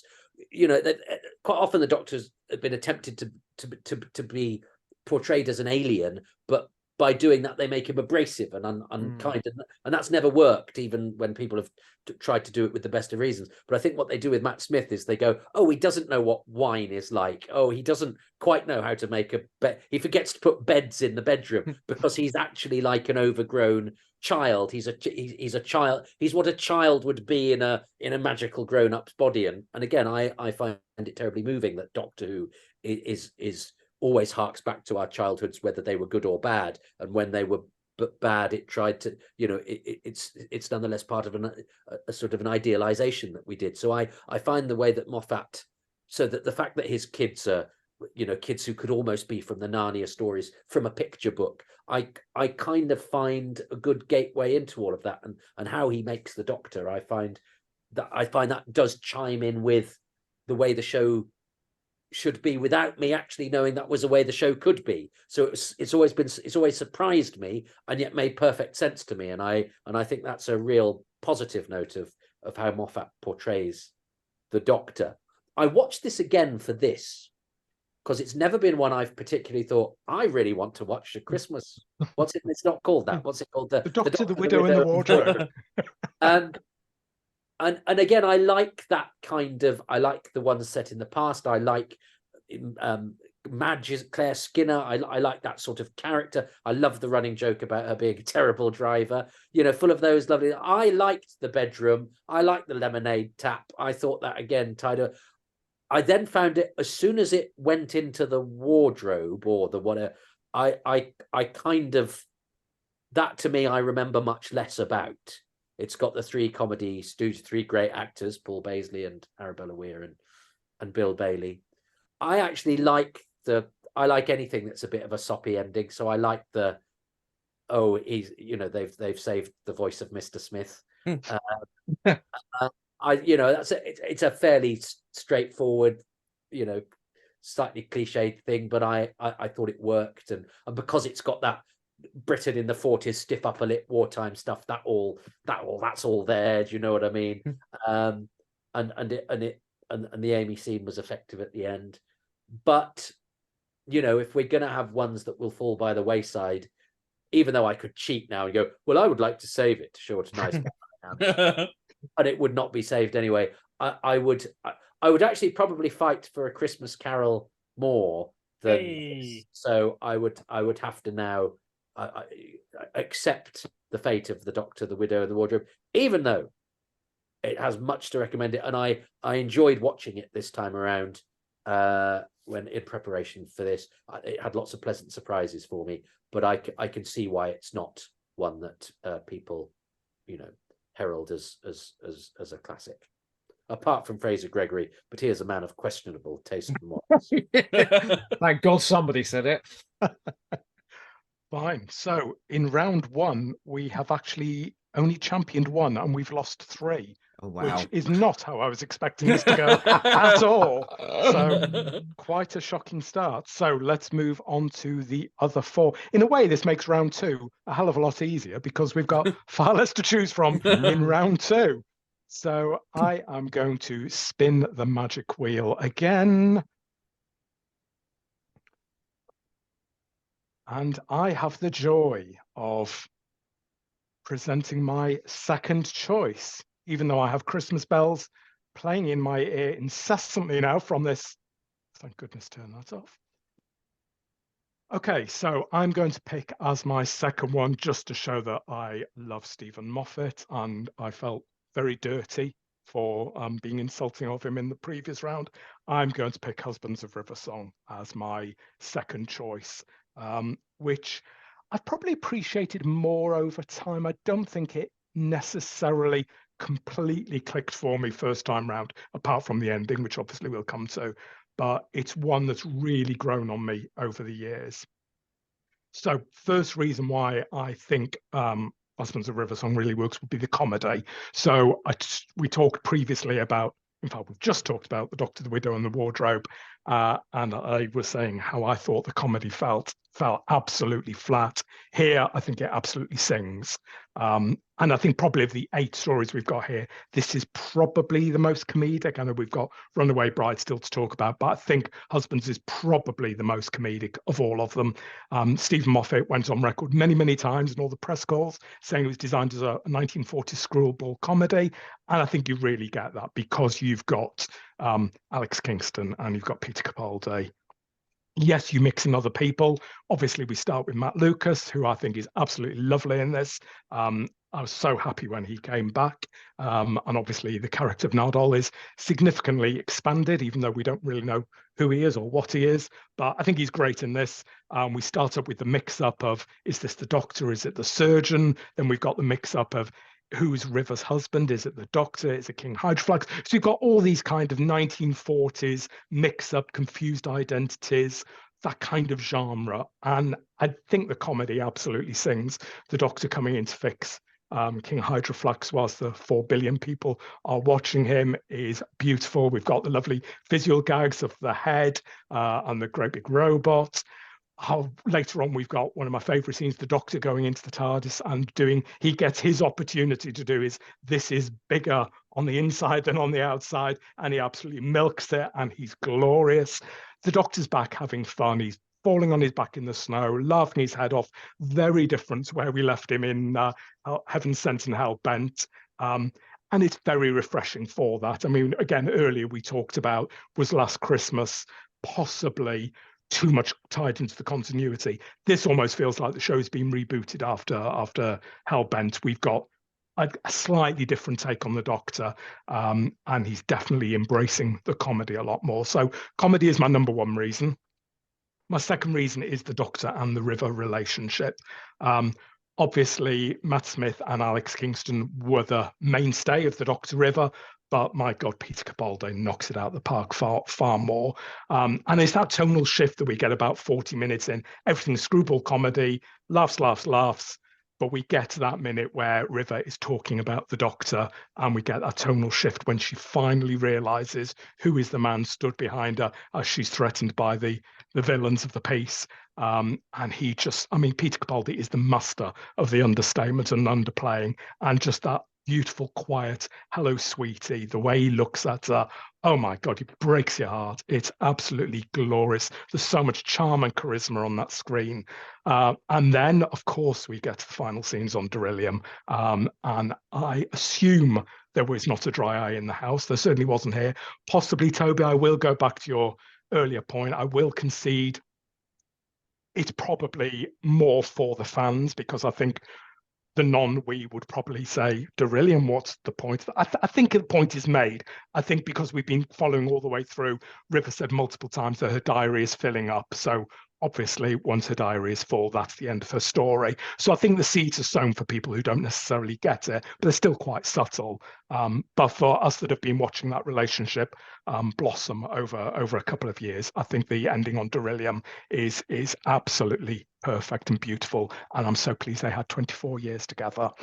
And finally, my final recommendation for this is the look of it. Again, right at the beginning, because we've got all that comedy, I think this has got a really rich kind of comic book style. I know we've got, again, Mysterio still to talk about, which is very heavily influenced by comic book, but this has got real comic book style. We've got that very Disney-esque town that we start in at the moment. We move literally to a flying saucer. I don't think, apart from Dalek Invasion of Earth, we've ever seen a flying saucer that looks quite like a flying saucer like that. We've got Hydroflax, we've got the Harmony Shoal heads. It's lovely. I mean, it just looks very, very comic book. And it's got great energetic direction from Douglas McKinnon, and it feels like a big Christmas blockbuster. So yeah, the look of it would be my third point. I was actually going to start off and not give you any of these three reasons at all, and just say my reason for recommending this is that Ramon is in it, and he's a very easy on the eye. But I will rein that in and give comedy, the relationship, and the look as my three main reasons for recommending Husbands of River Song. I don't think the details are important at the end. Like you say, it's important to the fans, the Beryllium stuff and all of that seeks into the science in the library. It's a romance, isn't it? So all that matters is the sentiment at the end, and they get their happy ending. And that's what works there. So it works on both levels. Their happy, sad ending. It beautifully dovetails into series 4, and we get our happy ending as well. Oh, sorry. I was going to say, my wife, who will dutifully sit and watch Doctor Who with me, but is very much a not we. She absolutely loved this episode. She loved that romance between the Doctor and River Song, because you say you're given enough of it. You just need to know that this is a story between two people who have constantly been crossing paths and missing each other and backwards and forwards, and this is when maybe they realise it's the last time. You know, I think you can almost worry about that too much as a fan sometimes, because you've had someone walk in on you watching Attack of the Cybermen or something like that. But but you know, I think it works. I think it works so well. And I mean, for my part, yeah, I'd vote in favour of it. I think Peter Capaldi's "Hello, Sweetie" is probably one of my favourite line deliveries in all of Doctor Who. Although Catherine Tate's "Oh no, I've done it again" in the Star Beast is challenging, is a recent challenger for that one. But yeah, and I love that line about my diary's almost full. Why is that sad? He said, because the man who gave it to me would know how long a diary you'd need. I just think, come on, Stephen Moffat. Yeah. Now that's when he gets the details right, isn't it? It's a line like that. Yeah. Toby. He's brilliant at all of that stuff. He's very good at all of that stuff. And a line here or an aphorism there that is very profound and very special. Can I say it? He's winding up. He's winding up. You're itching. You're twitching. The hate flow through This is you. the man of, what have we done to you, Toby? You were the man of optimism and good cheer. We've taught him to hate. Oh, the bile forth. No, it's not that I hate. I'm perfectly prepared to concede that I am wrong. And I think this is okay, because I see people getting cross with Doctor Who for not being how they see it. I don't get cross with it, but for me, one of the really key things about Doctor Who was that it was the one program on the telly where you didn't feel that you fitted in because you fulfilled the romantic ideal. Every single other program ends with the triumph of usually the guy and the girl. It was usually the guy and the girl, certainly was in the edit, snogging, and that being the key to happiness. And I always felt that that was not where my strengths as a person lay as a kid. So there, I was certainly not very confident in all of that stuff. And I felt that Doctor Who carefully avoided that. I mean, there are actually very few romances in Doctor Who, even amongst supporting characters. You know, doesn't exactly sizzle between Frank and Maggie Harris, does it? And and you know, Petra and Greg in Inferno are kind of, you know, that unusual thing of people that we see kind of fall in love. Even when the companions fall in love, it's usually at the very end of an episode and the end of their contract. And I still think, you know, the hottest moment in Doctor Who is those two cavemen fighting in episode 4 of An Unearthly Child. You would. Yeah. Find them at hairycaveman.com. Oh, it was all downhill from that point on. Fire, you'll be putting the fire emoji on Tsar, won't you? Mind you, you're talking about Greg Sutton. Well, yes, indeed, yes. Although, yes, I think Derek Nurek was a bit of a handful. So, is that right? In which way? Well. Shock revelations for our panel show today. But so I want to sound a note of caution, because to me it's and as I say, I feel churlish because there are so many.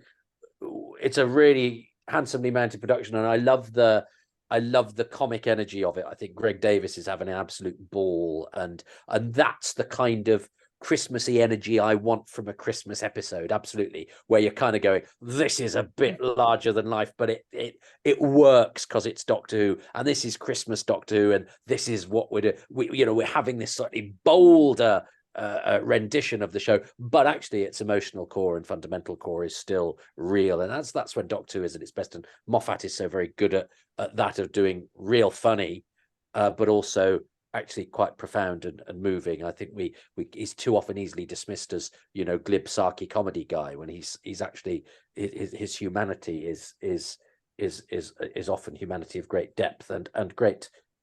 He's very perceptive about people and about the tragedy of life, but also the joy of it. But every program has the romantic ideal as the end game. And isn't it important that we just have one show, and it's the show about robot men walking down the steps of St. Paul's Cathedral, the one about psychopathic telephone flexes, the one about scary statues, that goes, there's all of this other stuff that is beyond the stuff that everybody else does. The one argument I give to that, Toby, is the speech that River gives. So we talked about it earlier when she's confronted by Harmony Shoal on the ship, and she said, the Doctor doesn't love me. He doesn't believe, and I can't remember the exact wording, but basically, love is too small a concept for the Doctor. He's bigger than all of that. And I think that because that's a very important beat in the story. And I think she kind of describes that. I should have written that quote down, but she's really saying it isn't just your smoochy traditional love. I take exactly what you're saying, but I think he does enable us to have our cake and eat it. And I certainly will watch the story and allow me to make my own interpretation of it. And shove the bits I don't like. And that's very clever that he enables you to do that. But I still am aware that I'm having to manually get the forklift truck and lift those boxes and put them to one side, and that everybody else will be going, no, they're in love, they're doing the thing. And I'm aware it's a totally personal thing. But I think it's such a key thing about Doctor Who that it does make me sad that Doctor Who ever kind of went there when it had got away with never going there for so long. And even though I think Alex Kingston is great and River Song is a brilliant character, I remember we say this in our podcast, don't we, Joe? I remember when she was a friend of mine emailing me and saying, well, will we see her again? And for me, River Song's story was much better when we were told about it, that they had this great relationship, but that we'd never see her again. We, as a viewer, it was so powerful to go, oh my God, he's just met this amazing person that we can tell from the acting of the two and the unsaid and the unspoken. And I said to my friend, don't be ridiculous. She's never going to come back. That's the whole point of the story. And then it showed what I know, and she did, and they filled it all in, and brilliantly, and at times with great cleverness. And I remember being in a pub when watching the 11th Hour and her appearing in the post credits to show what's coming next, and got a massive cheer, and I found myself cheering as well and go, yeah, because we love Alex Kingston, and Stephen Moffat writes for her brilliantly, and she plays the part so well, and she has a rapport with the Doctors that's really winning, but it comes at a cost. It's like when I eat a chocolate eclair, I know it's a wonderful thing. I know every single element of it is beautifully formed and it's absolutely to my taste. But then it gets to my tummy and it fundamentally alters my shape, structure, and health. Wow, so Doctor Who can damage your health. Oh my God. We've all learned that one. Do you know, I'm an old romantic at heart, so I can absolutely buy into romance in Doctor Who. I don't like it when it gets sexual. So lines like the end of Nightmare in Silver or whatever it is, where he's going on about Clara having too short of a skirt, I'm just like, we should never ever go there. Or the end of Flesh and Stone, where Amy's trying to get in bed with the Doctor and fuck him on her wedding night. We should never ever go there. But the sort of the romance of this, I do like River Song. I think you can overdose on River Song, and Series 6 did overdose on River Song, and I'll stick to the side of her by the end of it. They started to sort of space out her appearances after that, and she became a lot more palatable as a result. Never bought into the Matt Smith, Alex Kingston chemistry, not once. But I really bought into Peter Capaldi and Alex Kingston. And I think you said it right, it's how Peter Capaldi looks at her. He looks at her not like she's the most desirable, but just like the person he wants to spend the rest of his life with, or 24 years. So for that reason alone, I'm keeping it in. I like the romance, and I absolutely buy their relationship in this. So I think it's staying in. We've got a clear word of caution from Toby, but I think Michael and Joe are putting it through. So husband stays in. Crikey, Wow. we're down to the last three. So let us turn that wheel. Stop singing songs. We there's none left. Just ding Michael. Dong. Ding dong. Hello. Ding dong. Hello. Sorry, the quiz was still happening in the background. Okay, my choice. Excellent. I would Rod Serling mode. Submitted for your delectation. A portrait of a man who was a boy who had a cold, a boy who swallowed a special gemstone Oh, no. and became the hero of Doctor Who and the Return of Doctor Mysterio. And I like the Return of Doctor Mysterio, so I would like to put forward some defenses of this episode and myself. First point, you don't need to defend it. It's Celebrate it. Celebrate it. Celebrating the episode, defending my choice to celebrate it.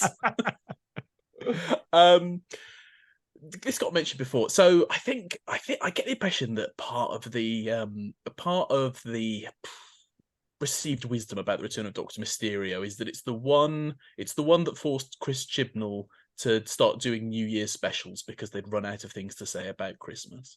And I don't think that's true. I just think the problem is that too many people who watch this were born this side of the millennium and are from America, and were not born in the UK in the latter half of the 20th century, and therefore do not associate Hollywood blockbusters with 10 a.m. on the 29th of December, which is really the only natural time to watch Superman 3 or the Black Hole or something like that. I refuse to believe that any human being has watched young Sherlock Holmes when it's dark outside.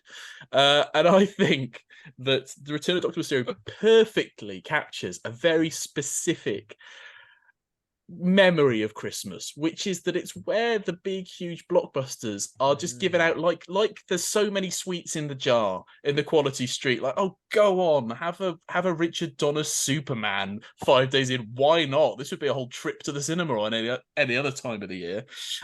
So it is that very particular Christmas memory, and in some ways that's more important and that's more meaningful than just dressing up and going, oh, Santa's a robot. Not to preempt discussions of a beloved classic elsewhere in the episode. It's not just pointing at all of the things that Christmas is about, and that's absolutely fine. It's pointing to the things that actually we all associate with Christmas and we don't realise it. As you say, as Toby said, Stephen Moffat is very good at noticing those things about people and about shared experience that we don't necessarily notice ourselves. And I think The Return of Doctor Mysterio gets that perfectly. Doctor Who does superhero movies. Yeah, there's the danger that it can start to get a bit. You remember at the end of that Simpsons clip show where they go, hey, what if Marge was a robot? Has Bart ever roamed about? It's like, hey, has Doctor Who ever done a superhero? The carcass, I guess. Yeah. But he goes, no, actually, there is a way of doing this. There is already an existing language. And in some ways, with British television, we don't have superheroes. Superheroes don't exist in Britain. Whenever they go Marvel, oh, actually, do you know what? There's Captain Britain or there's Union Jack. And you go, yeah, but not really. Not really. It's not, that's not our image of ourselves in 1930 and 1940 and 1950. We have Doctor Who, we have a madman who flies around in a box. And that collision of him and wham, the American stereotype. The language for that in Britain is an American import. It is watching it on your television, and also it's that when I was a kid, not to age myself down here, but I used to love, my main memory of Superman is actually the Lois and Clark, The New Adventures of Superman, or just The New Adventures of Superman. It's also over here because we're not taught until they got married. Then it got a bit boring. Yeah, but what that did was that it's probably the closest that I'm aware of that any version of Superman has got to redoing the Richard Donner version in any meaningful way, because it realizes that actually what's great about those films is not everyone punching everyone and flying around. My favorite bit of Superman's the bit where he fights himself in a junkyard. No, it isn't. It's when it's when they have the lovely dinner. It's when they go flying. It's the romance of it. It's the romance of superheroes. That idea that the superhero is not.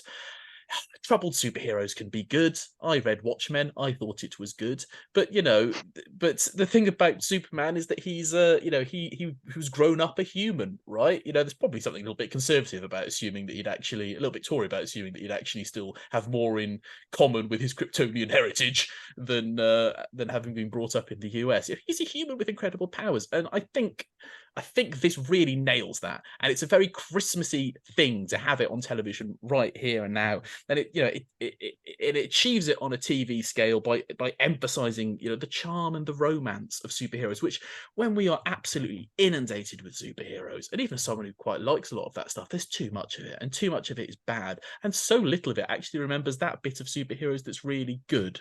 And I liked it because it reminded me of playing with my Lego with chilblains and having a lovely time at Christmas, and I won't be atted. Wow, a strong defence. I'm going to agree with you, Michael. Actually, I Hey! love the return of Dr. Mysterio. I think it's excellent. I think you're absolutely right. It's a memory of superhero films. Even some of us that are a little bit older than you have a love of superheroes and remember going to the cinema to see Superman the movie first time round. But what I think this does cleverly is, yes, it's Doctor Who dressed up as superhero, but it doesn't do the superhero cliches. We haven't got a super villain. We haven't got the CGI villain and is going to end up in a big punch-up between two blobs of CGI. We avoid all of that. We focus more, as you rightly said, on the love story between Grant and Lucy. And that's where the heart of it is. The superhero bit is really just a little bit of dressing around the side. In a way, this is almost going back to Stephen Moffat's screwball comedies. It's almost a little bit, again, doing the kind of mistaken identities and mix up between, and it focuses far more on that than anything else. That it doesn't steal from the superhero genre much beyond that. And I think it's better for it, because if we'd had a super villain in Doctor Who, I think that clash might have been a step too far. So I think we focus on the right elements of superheroes. And yeah, I love it. I agree with that cold opening. It's absolutely glorious. Who on you, Joe, for being negative about children actors in Stephen Moffat's screen? I think that child actor in the opening cold open of Doctor Mysterio is absolutely spot on perfect. A diamond in the rough, Rod. Okay, but there are some out there, and he is one of them. I think it's a clever plot. It bounds along. It's full of heart and charm. Yeah, I love it. So it's staying in for me. I disagree, Oh. but I'm keeping it in because Yay! your argument was so compelling, and I just love listening to you. And I was like, yeah, if I was you, I would absolutely keep this in for all those reasons. I don't like the romance because I think she's overbearing and he's too meek. And I actually think that's going to turn out to be a very toxic relationship. And they'll be on the front cover of Take a Break in a few years' time, or whatever the American equivalent is. I think the aliens that peel their heads open. I mean, how could you possibly make that a nondescript alien? There's nothing to them at all, apart from It's the the fact same that they ones peel from the their heads. previous year. Oh, It's I hardly would- show. They were pretty boring that year as well. I can tell you now, if I had seen this when I was 8 years old, that would be like the bit in Superman 3 where the circuits come over the lady's face and would have terrified the living bejesus out of me in the best possible way for the next. Well, it's the sound effects 30 that years. play with the peel back and the bits of gunk and goo. It's quite graphic for Christmas Day. And for entirely subjective reasons, I don't like superhero movies. So this was never really going to chime with me because that's not what I would choose to watch. I like Doctor Who. I don't watch Marvel movies, things like that. And that bloody squeezy toy. I never wanted to leap in and machine gun something so much. Did you not go and buy one, Joe? Could you buy them? Oh, Yeah. such teeth on edge. Anyway, Of course you could. I'm keeping it in though because that was a compelling argument. Toby. Isn't it the longest cold opening in all of Doctor Who as well? It's about 130 years long. It That feels is- like I think it. you'll find it's 129, but yeah. It's about 8 or 9 minutes, and I always like something that's an anomaly. That's something that would be nice to put in a DVD note or something. I too would keep it, and I think perversely, I think one of the reasons I like it is because it's not what I would want to expect of a Christmas special. I'm not particularly a superhero guy. I mean, I will watch the Marvel films just so that I can keep up when I'm hanging out with the cool kids in Marvel Corner. And I'm delighted there's more fantasy around than there was when I was a wee lad and all that. But I'm not particularly drawn to American stuff either. But like any great self-loathing Doctor Who fan, and you said, Joe, she's overbearing and he's too meek. It's like, my God. Oh no! Don't say it. Marley's ghost has brought the spectre of relationship past, knocking on my window. Apologies.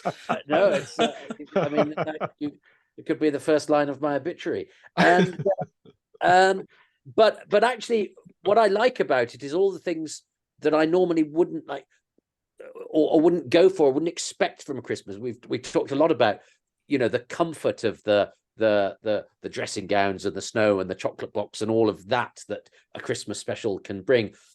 The fact that they rather boldly went, well, we've kind of done, we've done the Poseidon Adventure, we've done the Christmas killer Christmas trees, we've done A Christmas Carol, we've done the romance, okay, well, let's go a bit left field and do.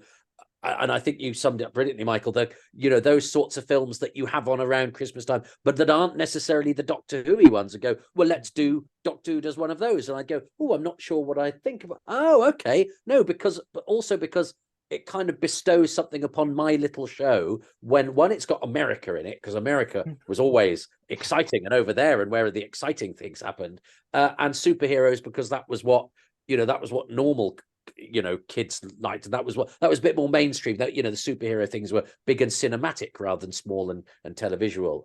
Although I know there was a Spider-Man TV series and stuff, but you still associated it with it being sort of one step removed from what we would expect of humble British multi-camera TV that we grew up with. So I like all of that sort of stuff. Our show suddenly being able to do those things. All modern iterations of the show are still sort of. I'm always impressed when they go somewhere and you go, God, well, they wouldn't have been able to do that in 1988. Rather that in itself is special in a different way from how Snow and killer Christmas iconography is. So because of that, because I think it makes its job a little harder. And because it is done well, and I do like the line, "I'm the babysitter." I think that's very funny. I would vote to keep it as well, because I think it has a harder job, and it succeeds at doing something that is perhaps one step removed from what you'd expect from Christmas, and yet works as a Christmas episode. So refreshing that Capaldi's having fun again as well, isn't it? It's Yeah. the second after season 9, which gets very dark and very heavy towards the end. I'd have 2 on the bounce where he's having fun. Yeah. And shout out for the moment, it was mentioned earlier that about when they actually managed to make the Doctor feel alien through him not just getting obvious things. The bit where he's reading the Superman comic and he goes, Clark Kent and Superman are the same man. And he draws the glasses. Yeah, look.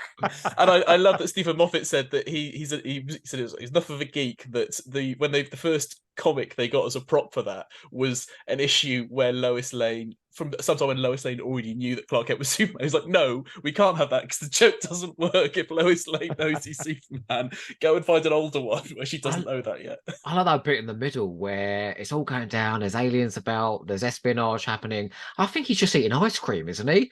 He's just sort of having. Oh, he's eating sushi. Yeah, he's eating and just like taking it all in and having a great time.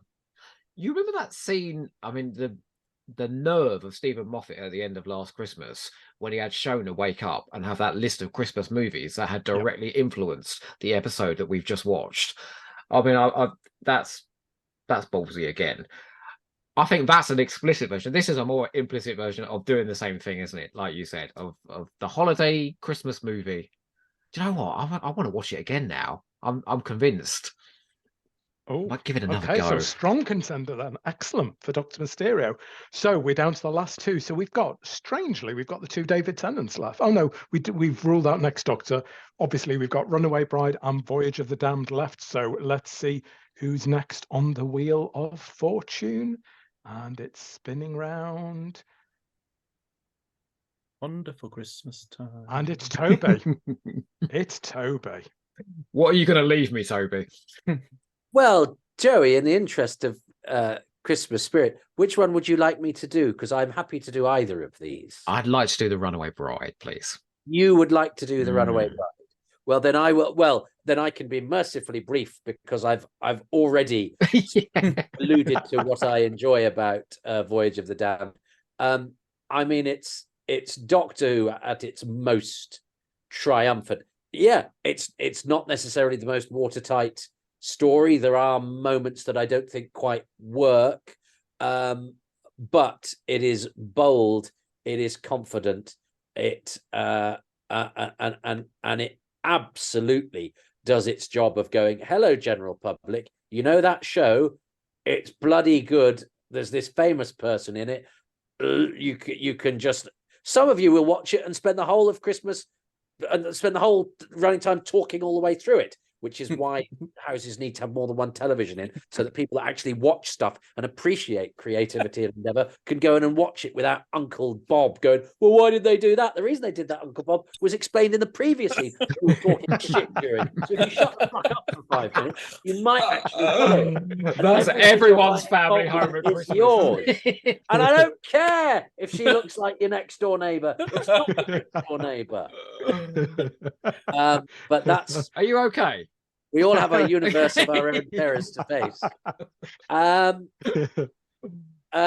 if I had to choose, so if I choose 3 things about it, well, the first thing is the Poseidon Adventure vibe. I love a disaster movie. I love stories that have a disparate group of characters who learn to bond, but have their factions and their fractiousness, but learn something about each other, even if it's painted in broad strokes, that give you a lump in the throat moment, that give you a punch in the air moment, and that give you a moment when you could be sad that they die or triumphant that they survive. And even within that, Moffat subverts that by making Gray O'Brien being one of the few survivors when he's an obvious shit.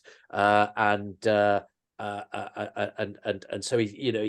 it's not as cozy as sometimes those things might be in our heads, although actually the Poseidon Adventure is not that cozy. It's very odd. I remember when I watched it again one Christmas being surprised that Gene Hackman died, because I was convinced that the previous time I'd seen it he hadn't.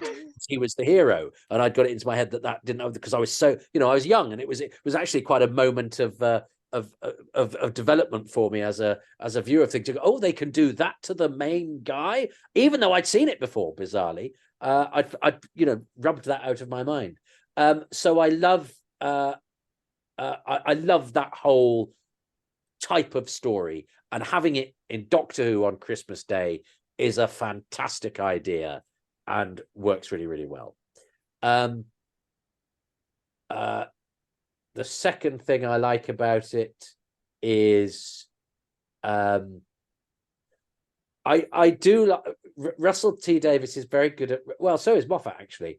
I love a good running gag, and the running gag about Mr. Copper getting everything wrong about humanity and Christmas is really, really funny, and again it gives it that lightness that you require, and he's such a likable character, and the fact that his story ends in the way that it does is rather sweet and beautiful, and helps capture the Christmas spirit that threatens to be diluted by the fact that Kylie has to die and we lose so many lives. The fact that this such likable character gets to scamper off into the falling snow, although it's not snow because it never is in a Russell T Davies Christmas special. And I love that joke as well. That's a running joke, yeah. I love that running joke. And the third thing I think is that, come on, this does appeal off screen and all. Doctor Who getting one of the biggest stars in the world, Kylie Minogue, who also I know has an extra cachet for my friends who admire musical theatre and rimming and. Who told but you? Not necessarily in that order, Toby. That's the name of the podcast. Joe, we missed a trick. We've got it. Didn't we? Yeah, perfect. It's not too late, S hasn't gone out yet. Strictly musical theatre and rimming. No, people won't come on. And seeing Kylie on the front cover of Doctor Who magazine with a Dalek, and again it being a thing. It was a headline grabber, and she's a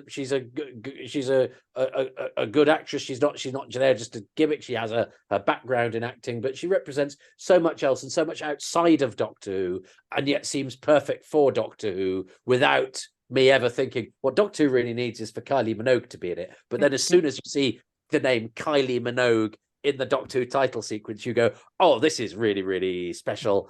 And it's no wonder it got such good viewing figures. It's no wonder that Doctor Who seemed invincible at that time, and actually with all the hype and everyone watching it, knowing that everybody else was watching, there was never a moment I thought, oh, the people watching this this is not are not being catered for. This felt to me, it was bold, it was innovative. It was Doctor Who, but it was Doctor Who perhaps as people imagined it might be,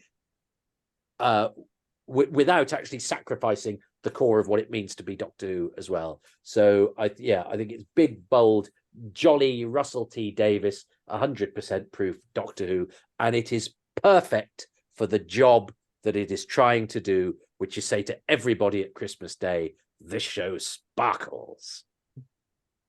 It still works now, you know. You say about Kylie's name bringing in viewers. I heard a couple of people at work saying to me, "Oh, you're going to watch Doctor Who at the weekend?" I've not heard Doctor Who mentioned for years at work. And they went, "Well, yeah, David Tennant's in it. Of course I'm going to watch it." So David Tennant is the name now that's drawing people back to the show. Yeah, it's a savvy move. It's probably his marketing triumph, isn't it, Kylie Minogue?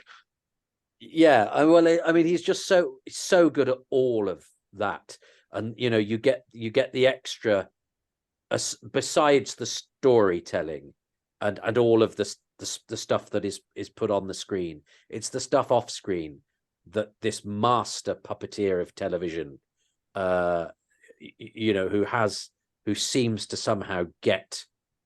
But particularly because he writes quite niche stuff as well. He writes Channel 4 dramas about AIDS, and yet when he's doing Doctor Who, he somehow knows how to reel in the public, who are naturally skeptical about something that's can be seen as kid stuff, and is also science fiction, which is a genre that is seen for geeks. And yet he places it smack on your sofa in front of your fire, exactly when you think you should be watching it, and and you need that as well as whatever's going on screen. But this is one of those occasions where, as well, what's going on screen is in perfect synthesis, I think, to the vibe that he's putting out.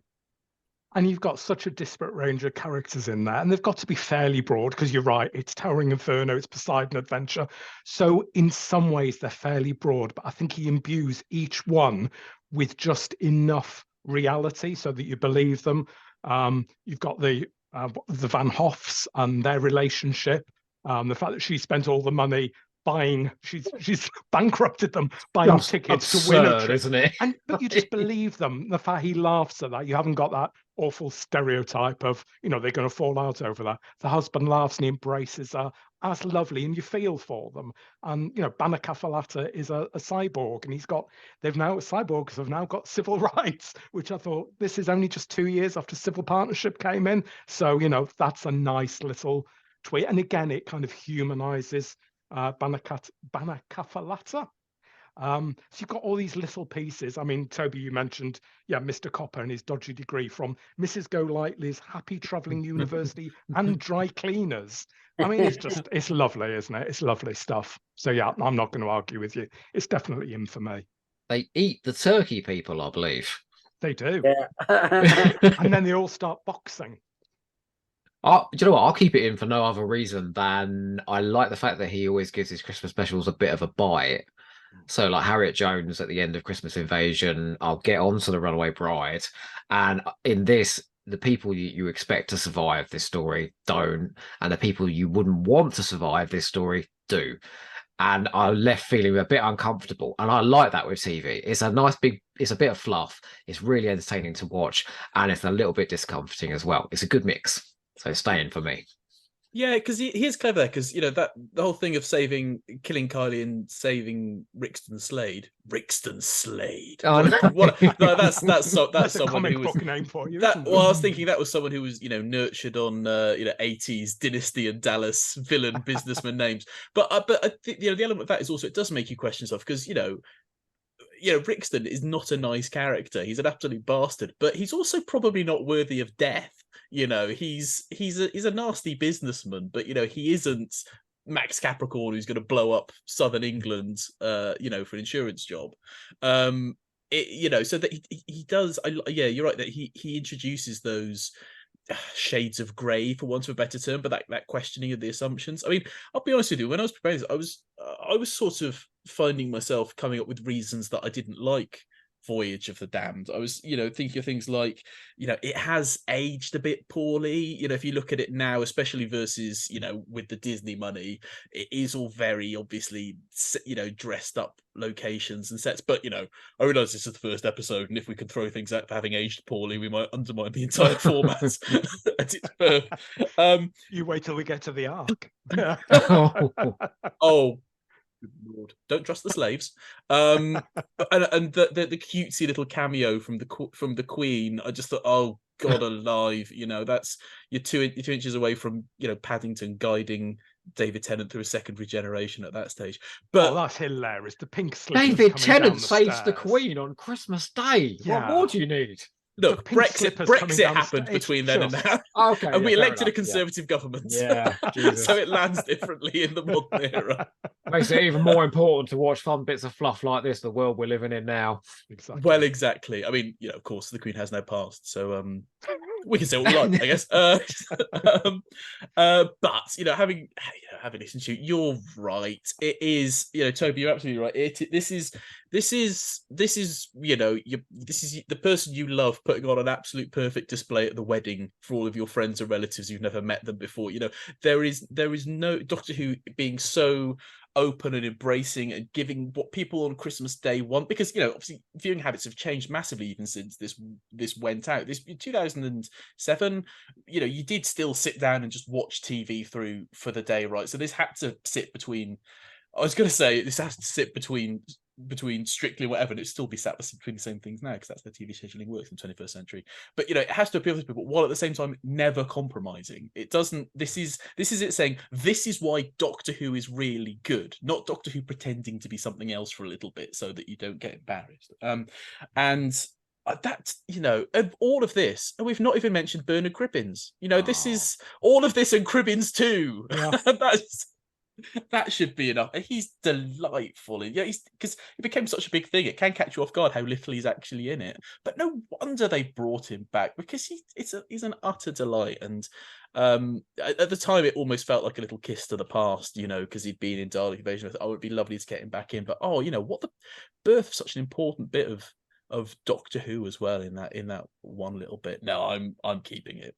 And how have none of us mentioned the homages to Robots of Death, which are fairly blatant in a few places, but he knows what if to you're steal, going to steal from the best. Yeah. That sequence where they're sort of throwing the halos and they're bashing them with the pipes and all of that. Like, how was that not made into some kind of a game? That is right for marketing. That. Well, I do it anyway, when I'm watching the episode. The last thing I'll say about this one is that the harshest critic of television of all time is my mother, who was displeased by pretty much everything. And when this was on, she phoned me up afterwards and said, "That's the most fun I've had watching television all year." So that was like my biggest win, Should we just turn this podcast off now and just leave? The only other time she phoned me up about Doctor Who was at the end of Doomsday in tears, going, "What have you done to me?" She was devastated, but she loved this episode. It's a win. It's a win for Voyage of the Damned. It's a win-win-win. It's funny though, Kylie Minogue being on this, just a side note before we move on, because obviously I think her connection was via her tour manager, wasn't it? Who was a big Doctor Who fan. And a few years before this, before Doctor Who came back, there was a photo doing the rounds of her. You've seen the one of Camera Obscura. With the BBC novel, Camera Obscura. And I remember when that was first circulated and someone on one of the forums, very, very carefully explaining with like highlights and rounds, this is not real. This has been photoshopped. Look, you can tell this is obviously, look, this bit's blurred. There's too much dark. Can I just guess? Were those comments in big capital letters, by the way? No, they were petrifyingly small font. With excellent. And anyway, that just taught me everything I need to know about internet discourse, which is bollocks. Because it was real. Given the fact that those Eighth Doctor books were being shoveled into a furnace in an orphanage overseas somewhere, that's a fact. I don't think, one of the 1,000 people that were reading those books at the time was Kylie Minogue. I believe it was on the sofa, but I think it was her manager, whoever it was, reading that. Is that tragic or heartwarming that most of them went in a furnace, but one of them got to tour the world with Kylie Minogue? And a great book as well. Right, Joe, we're on to the last in round one. We're on to the run. What Bride. could it be? It could be the Runaway Bride. Indeed. Do you know, he said to me, Well, I reckon these episodes will probably turn out to be about 2 hours long. We're at 2 hours now, you know. I know we could all Round two, talk. we're going to Here make we very go. quick. Okay, well, Run for the Hills. It's the end of civilization. Catherine Tate has been cast in Doctor Who. The show will never be the same again. In a very positive way, I've chosen 3 scenes from the Runaway Bride, and they're all very important Donna scenes. The first one is the first point in the story where Donna trusts the Doctor. So it's the taxi sequence with the TARDIS flying in, the kids watching the whole thing, just like the kids at home watching the program. Just everything about that sequence. I think that sequence was screened at one of the musical events before the Runaway Bride went out. And no wonder everybody watched it after that. I mean, is that just one of the funnest scenes in Doctor Who ever? It's fun. We've never seen the TARDIS used like that as a physical prop in an action sequence like that before. It's just everything about it, the direction of it, the performances. Murray Gold's music is awesome in that scene as well. But most importantly, it is the point where Donna stops shouting and holds her hands out. And so this is the point where we're like, okay, there is more to this character than meets the eye from the sort of screeching pantomime Harridan of the first couple of scenes. Because even I love Catherine Tate and I love Donna. I watched those first couple of scenes and I was like, oh dear, are we doing this for a whole episode? The second scene, which is, I genuinely think it's one of the most beautiful scenes in the whole of Doctor Who. It's the formation of the Earth in the TARDIS, and it's the performances of Catherine Tate, who's just had devastating news that her fiance has been having a relationship with an enormous red spider for a little while now, and mocks her for the latest flavor Pringle. It's just beautiful. Everything in that scene is just beautiful. The special effects are beautiful, but it's Donna seeing the wonder of the universe for the first time. And again, Catherine Tate just aces it. She's absolutely brilliant. And the third scene is, I never ever thought we would see quite so many children dying on Christmas Day. But here we are as Russ T. Davies. Of course, what do you do with a spider? You flush it down the bloody plug hole, which is exactly what he does at the end of The Runaway Bride. And that's the moment where Donna has a profound impact on the Doctor, because she's telling him to, you need to stop doing this. And that's the point where he realizes he doesn't want to be on his own anymore and he needs a friend by his side. I think The Runaway Bride is a really underrated story. It is a screwball comedy, and there is all the laughs in there and the silliness and the big spider and the web star. But there's real heart. There's the heart that only Russell T Davies can bring to Doctor Who, for me, in a way that none of the others can. He's doing it again right now on Saturday nights. And yeah, I think Donna goes on an incredible journey. A lot of people wrote her off as a sort of one shot, a bit of a waste to use. But actually, I think she goes on an incredible journey in that episode. And the sequence at the end where she's explaining why she doesn't want to go with him. What does she say? Oh, you scare me to death. You've made it snow, and it's this insane world that you throw me into. I think there's huge depth to her, and he goes on to prove that later on. I just think she's an extraordinary character. And so Donna is basically the basis of my argument for The Runaway Bride. I just thought it was, again, a brilliant move bringing her in, because her show was in the zeitgeist at the time. And he pushed against what people thought he was going to do with her by giving Catherine Tate incredible acting opportunities. And she sings. Well, I had Catherine Tate down as my number one recommendation for this one as well. And I think you're completely right. I get really annoyed. And I think it is still, we all see what gets things that go on social media boards, etc. But it's a very lazy criticism of this. And I constantly still see it that, oh, she was just shouting The Runaway Bride. I think that's so wrong. Yes, she does play her characters a little bit at the beginning. I mean, when she first gets taken out of the church and transmats to the TARDIS, she does do the comedy scream from that character that screamed everything in the Catherine Tate show. But she's got so much more than that. We see everything. We see her heartbroken, as you say, when she realizes that Lance has been duping her. We see her quite devious when she turns up at the reception party and they're all having a go at her. Oh, so she isn't starts that crying wonderful? just so she can get everybody back on side. I've done that a few times since as well, put on the tears. It works. it really worked. She follows the Doctor. That's the really interesting thing. He leaves that part and she follows him. And I thought that's, we're seeing that she trusts him completely already. She follows him out that door. And as you're right, Joe, as you rightly said, she knows when to stop him. And of course, we get the running gag that we are still getting, that she misses everything. My favorite one being that she was in Spain scuba diving during the Battle of Canary Wharf. Now, I cannot imagine Donna scuba diving, but as a story, it's great. So no, I'm with you. I'm supporting this one. Yay. Well, I'm channeling my inner Hadoke and finding that I'm actually getting quite annoyed at the Runaway Bride the more I think about it. Oh, go on. Yeah, I mean, there is a lot of criticism. There's a lot of love for Catherine Tate in this episode, and none of it coming from me. No, I do also think some of the hate for the character is overplayed as well. So, caveat: I love Catherine Tate. I love Donna. Series 4 is incredible. And in the current specials that we are, spoiler alert, it's not actually Christmas Day right now in the middle of.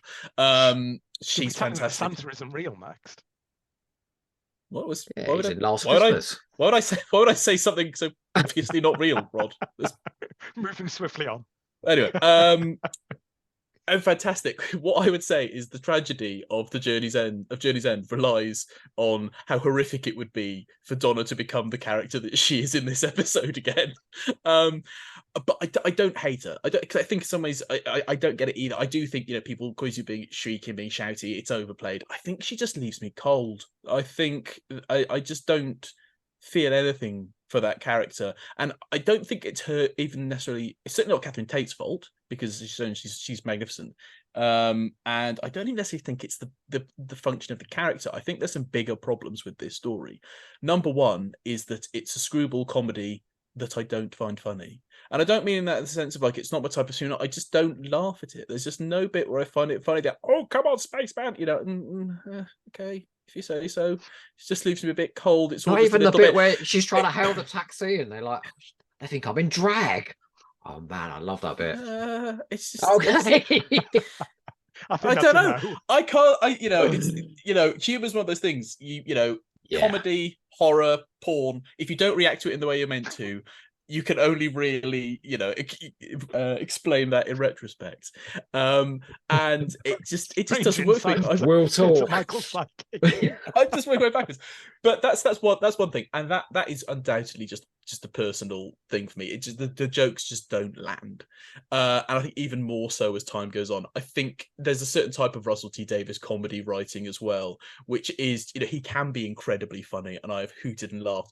But a bit like people talk about Moffat relying on certain lazy tropes as well. There are times when Russell T Davies sort of writes square brackets Russell T Davies writing, where it is just people going, "Oh yeah," and then Nerys.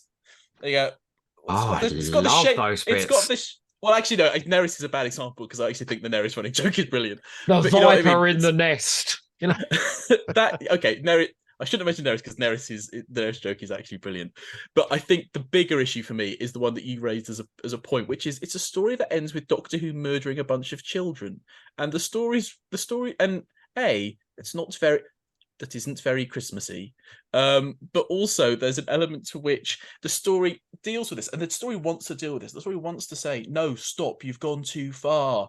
And then they're like, well, thank God you stopped. You've still murdered a bunch of children. They're not still dead. You've still done that. Alien spider children, though. That's all right. Sorry. Yeah. All right, Farage. I just don't. And again, Russell T Davies, I think sometimes the darkness of the Doctor is something that he sometimes overplays because it gets to the point where he's never actually willing to engage in the consequences of that enough of what that says about your character. Like, I actually don't like this person anymore. He isn't.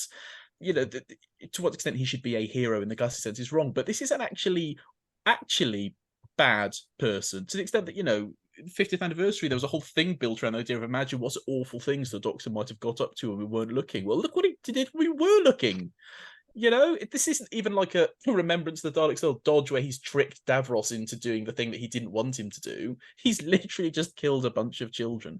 And I don't think the story is able to row back from that. And I think everything else after that lands very, very pat. I don't know what that says about me then, because I just think that scene's great when all those spiders just flush down a drain.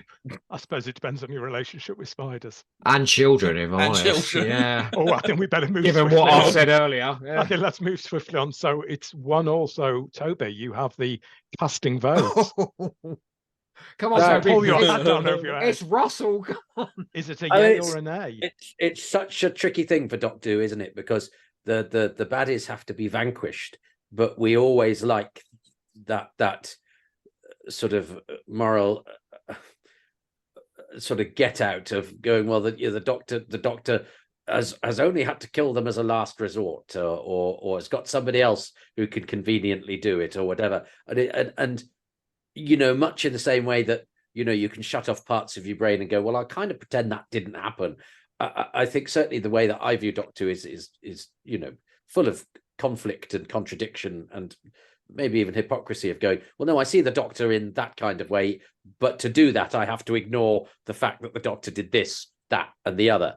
And you know, we sift out what we like and what we don't. And there's nothing wrong with that, but it means it's hard to make a watertight case for anything apart from going, at the end of the day, that's my personal taste, which means I'm always, you know, rather scornful of anybody that sort of goes, Doctor Who is about this, and if you disagree, you're wrong. You sort of go, no, it's not. It's, you know, we very make compromises in our worldview. I'm very much the Doctor Who is kind and liberal, but that means that certain things have to do a lot of heavy lifting and certain things have to be hugely ignored. And with the Runaway Bride, interesting that none of you have pointed to what I think is its major drawback, in that after the very winning romantic comedy stuff, Hepburn, Tracy, back and forth, I remember the first time I watched it and they were on the segways, and I was thinking, this is starting to flag now and I need something to happen, and I'm not as excited by the segways as the program is. And they end up in a room with a spider that can't move. Great though, great though the design is, and excellent though Sarah Parish, who I think does a thing that actors often forget to do or aren't bold enough to do, is go, I'm going to try and make this alien. I'm going to try and make this and I like the way that she calls him Dr. Man and all of that sort of thing. And she's fearless, isn't she? She's excellent. And I think we underestimate sometimes how bold you have to be in choices like that. And you can end up with egg on your face. And I think most people go, I think I'll just do RP Shakespearean because you can sort of get away with that when you're doing a monster. And I think it really is a bold choice that works. But I do think it is quite static in that last 20 minutes. I mean, it's typical Russell T Davies that, yes, he will do that horrific thing and he will make it a joke about spiders going down the plug hole. That's just how brilliant he is, I think.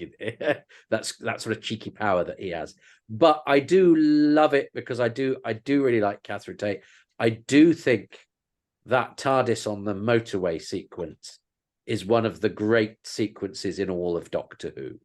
I think it has everything.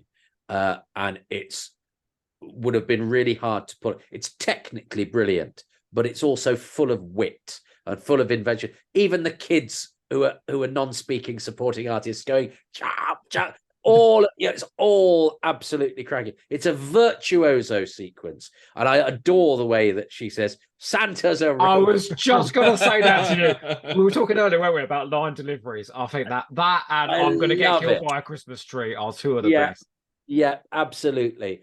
And so, and in the spirit of what we've done, because I think having been told, oh, you know, you've got to be mean about some stuff, Toby. And as soon as I did it, I felt bad. I remember playing football at school with a kid who was being horrible to me. So I went to tackle and get the ball off him, and I deliberately didn't go for the ball and deliberately kicked him in the shins.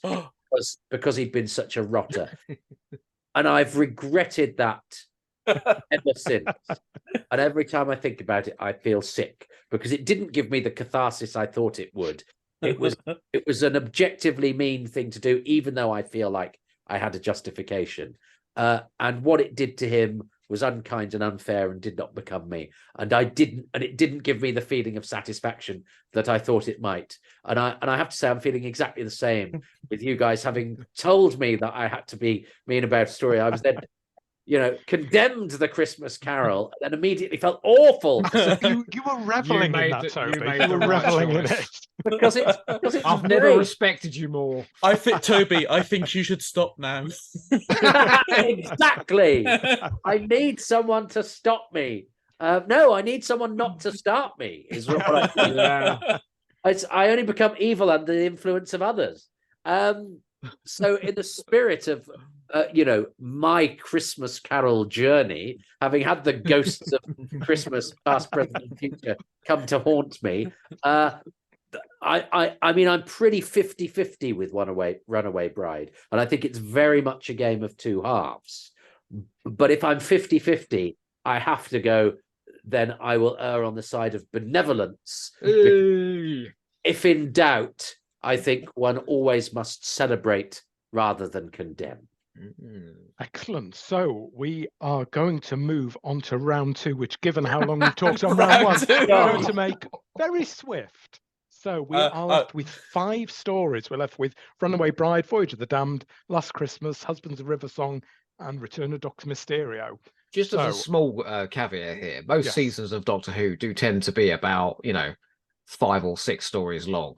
So the episodes, we won't always be covering this many stories. So I have put them into my little random generator. And what I'm going to do is spin this twice and pick out 2 stories. And then as a group, so Toby, there's the safety in numbers. As a group, we will decide which is our favourite of the 2. And we'll do that until we've got down to our favourite Christmas special from this selection. So let me run that. And we have Last Christmas is the first one.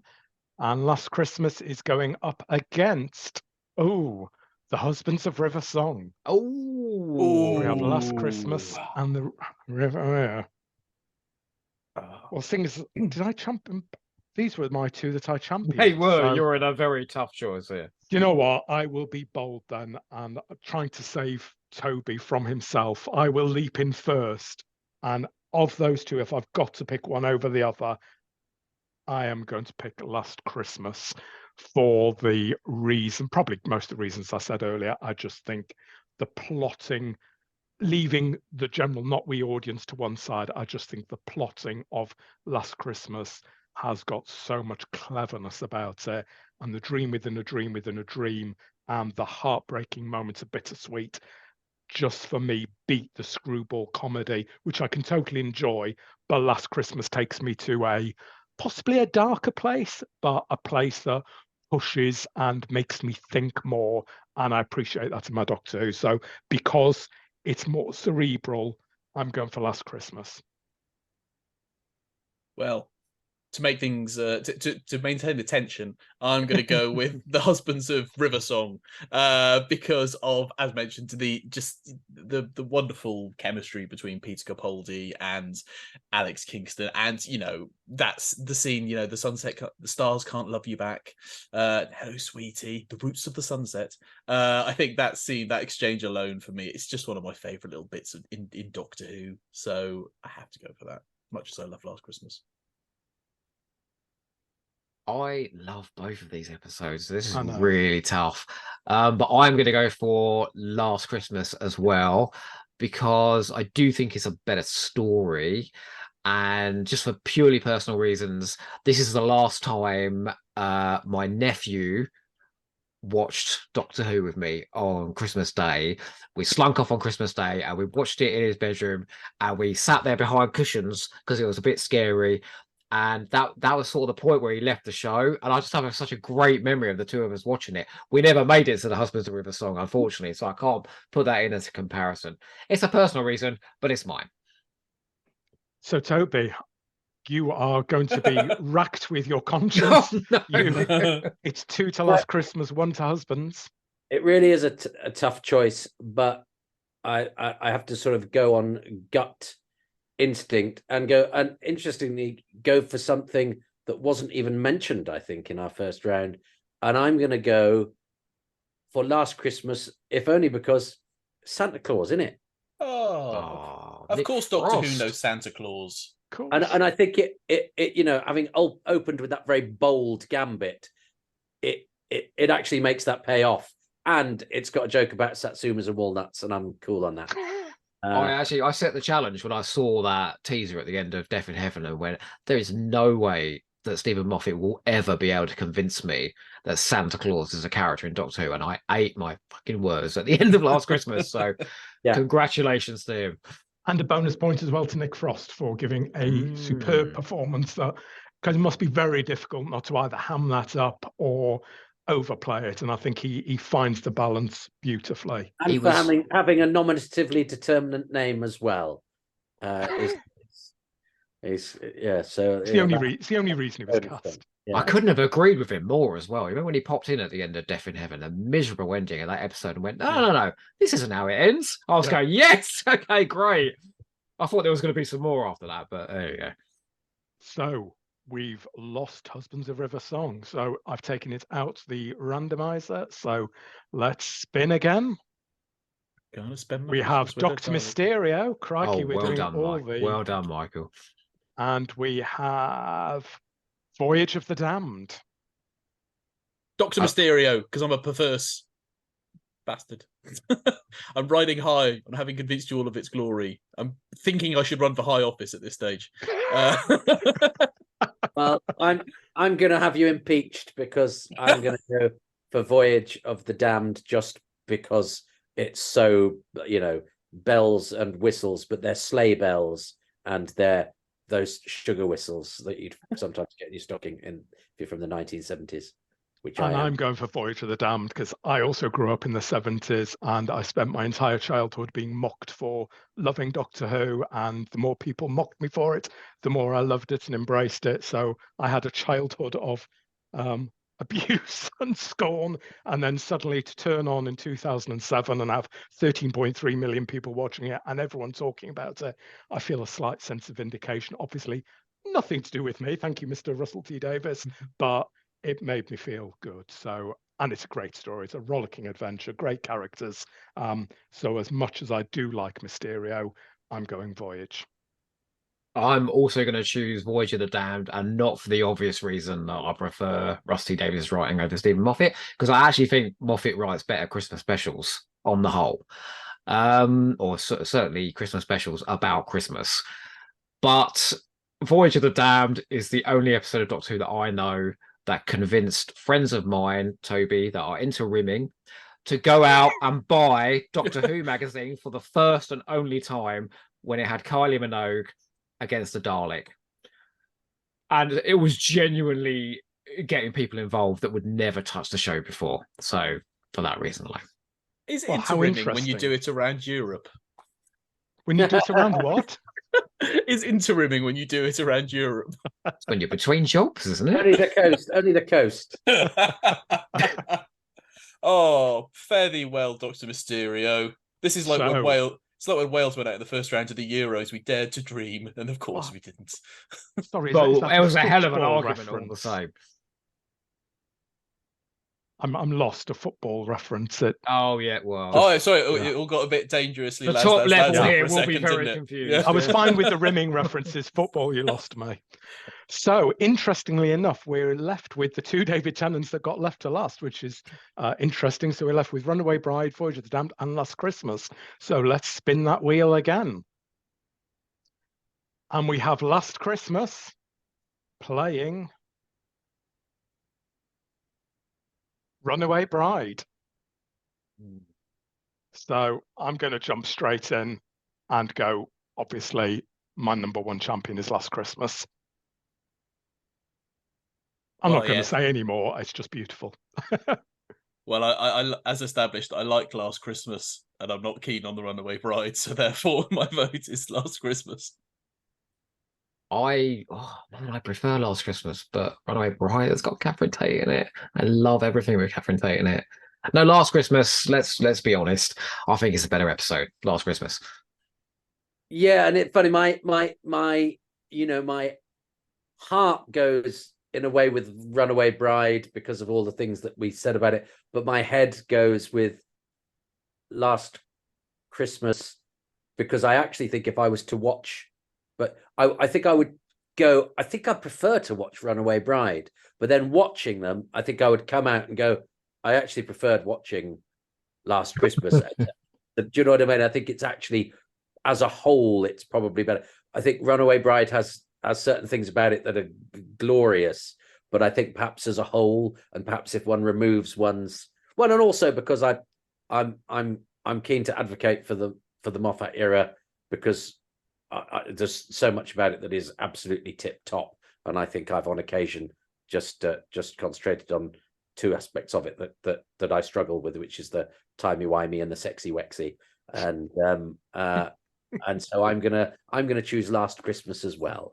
Fabulous. So how interesting. So from our 8 Christmas specials, thinking about the ones we decided to choose, so therefore the ones that went out first, in 8th was Next Doctor, 7th, unbelievably, was Christmas Carol, 6th was Doctor Widow and the Wardrobe, 5th was Husbands of River Song, 4th, Return of Doctor Mysterio, 3rd place, Runaway Bride. So we are left positions 1 and 2 with Voyage of the Damned and Last Christmas. So this is the Titanic, excuse the pun, battle for the final place. Gentlemen, place your preference. For the guests. Toby, you can go first. We'll be kind. Well, I am going to book my ticket for the Titanic and sail into Christmas on the Voyage of the Damned for big tits and teeth headline grabbing. Because that's what Christmas is all about, gluttony. There are better written episodes. There are probably better executed episodes. There are episodes that probably hold together more. But sometimes none of those things matter. And what you want is a big plate of cheese that's moldy, vegetables that have been pickled within an inch of their life, and the two of them together with curdle inside you, but somehow shoving them in your mouth and swallowing them down is just glorious. You've been at my house on Christmas Day then, have you? Michael. It's a good final 2. It's a worthy final 2. But I'm ultimately, as I've probably demonstrated at points in this Christmas episode, a bit up myself at times and fancy myself to be an aesthete. And I therefore think I have to go for Last Christmas. And it's partly because something I didn't mention, which is the first time I saw Last Christmas, I thought it was miserable. And I thought, oh, you're being clever, Stephen Moffat. Oh, you're being clever, but it's Christmas, come on. And I was so wrong. And everything that's been said praising it is right. So my redemptive arc is that I'm going to vote for Last Christmas as the best Doctor Who Christmas special. I think it is. It's got Santa, it's got aliens, and it's got Faye Marsley, as I said, giving one of the best one-episode performances in all of Doctor Who, so it gets my vote. Sorry, Bernard has just invaded the podcast. Has Bernard got the casting vote? Does he have a vote? Which do you prefer? Do you prefer Last Christmas or do you prefer... So I show you to everybody. Oh. But there it was. So he's come to say hello. He can have the casting vote, can he? Hey, Bernard. Hey, pal. You okay? It's you and me, Rod. It is. Do you want to go first, Joe, or second? I'll go first. It's either an experience with my nephew or an experience with my mother. And they both love the 2 episodes. And I'm going to go with the experience with my mother because I lost her 5 years ago. And every jolly memory of her, it just sparkles in my head. That phone call that she gave me when she rang me up and said that was so much fun. Man, it always felt like a win when she loved Doctor Who. I remember she sat down with me once when I was watching Stones of Blood and she was like, what the on earth is this? These bizarre polystyrene shapes roaming around the countryside. And she sat there and watched all of it. And at the end, she said, well, that was rather jolly, wasn't it? I was like, yes. So my mum loving Doctor Who was the biggest win. I'm going with Voyage of the Dam because she loved it. Goodness. So it's 2 for Voyage and 1 for Last Christmas.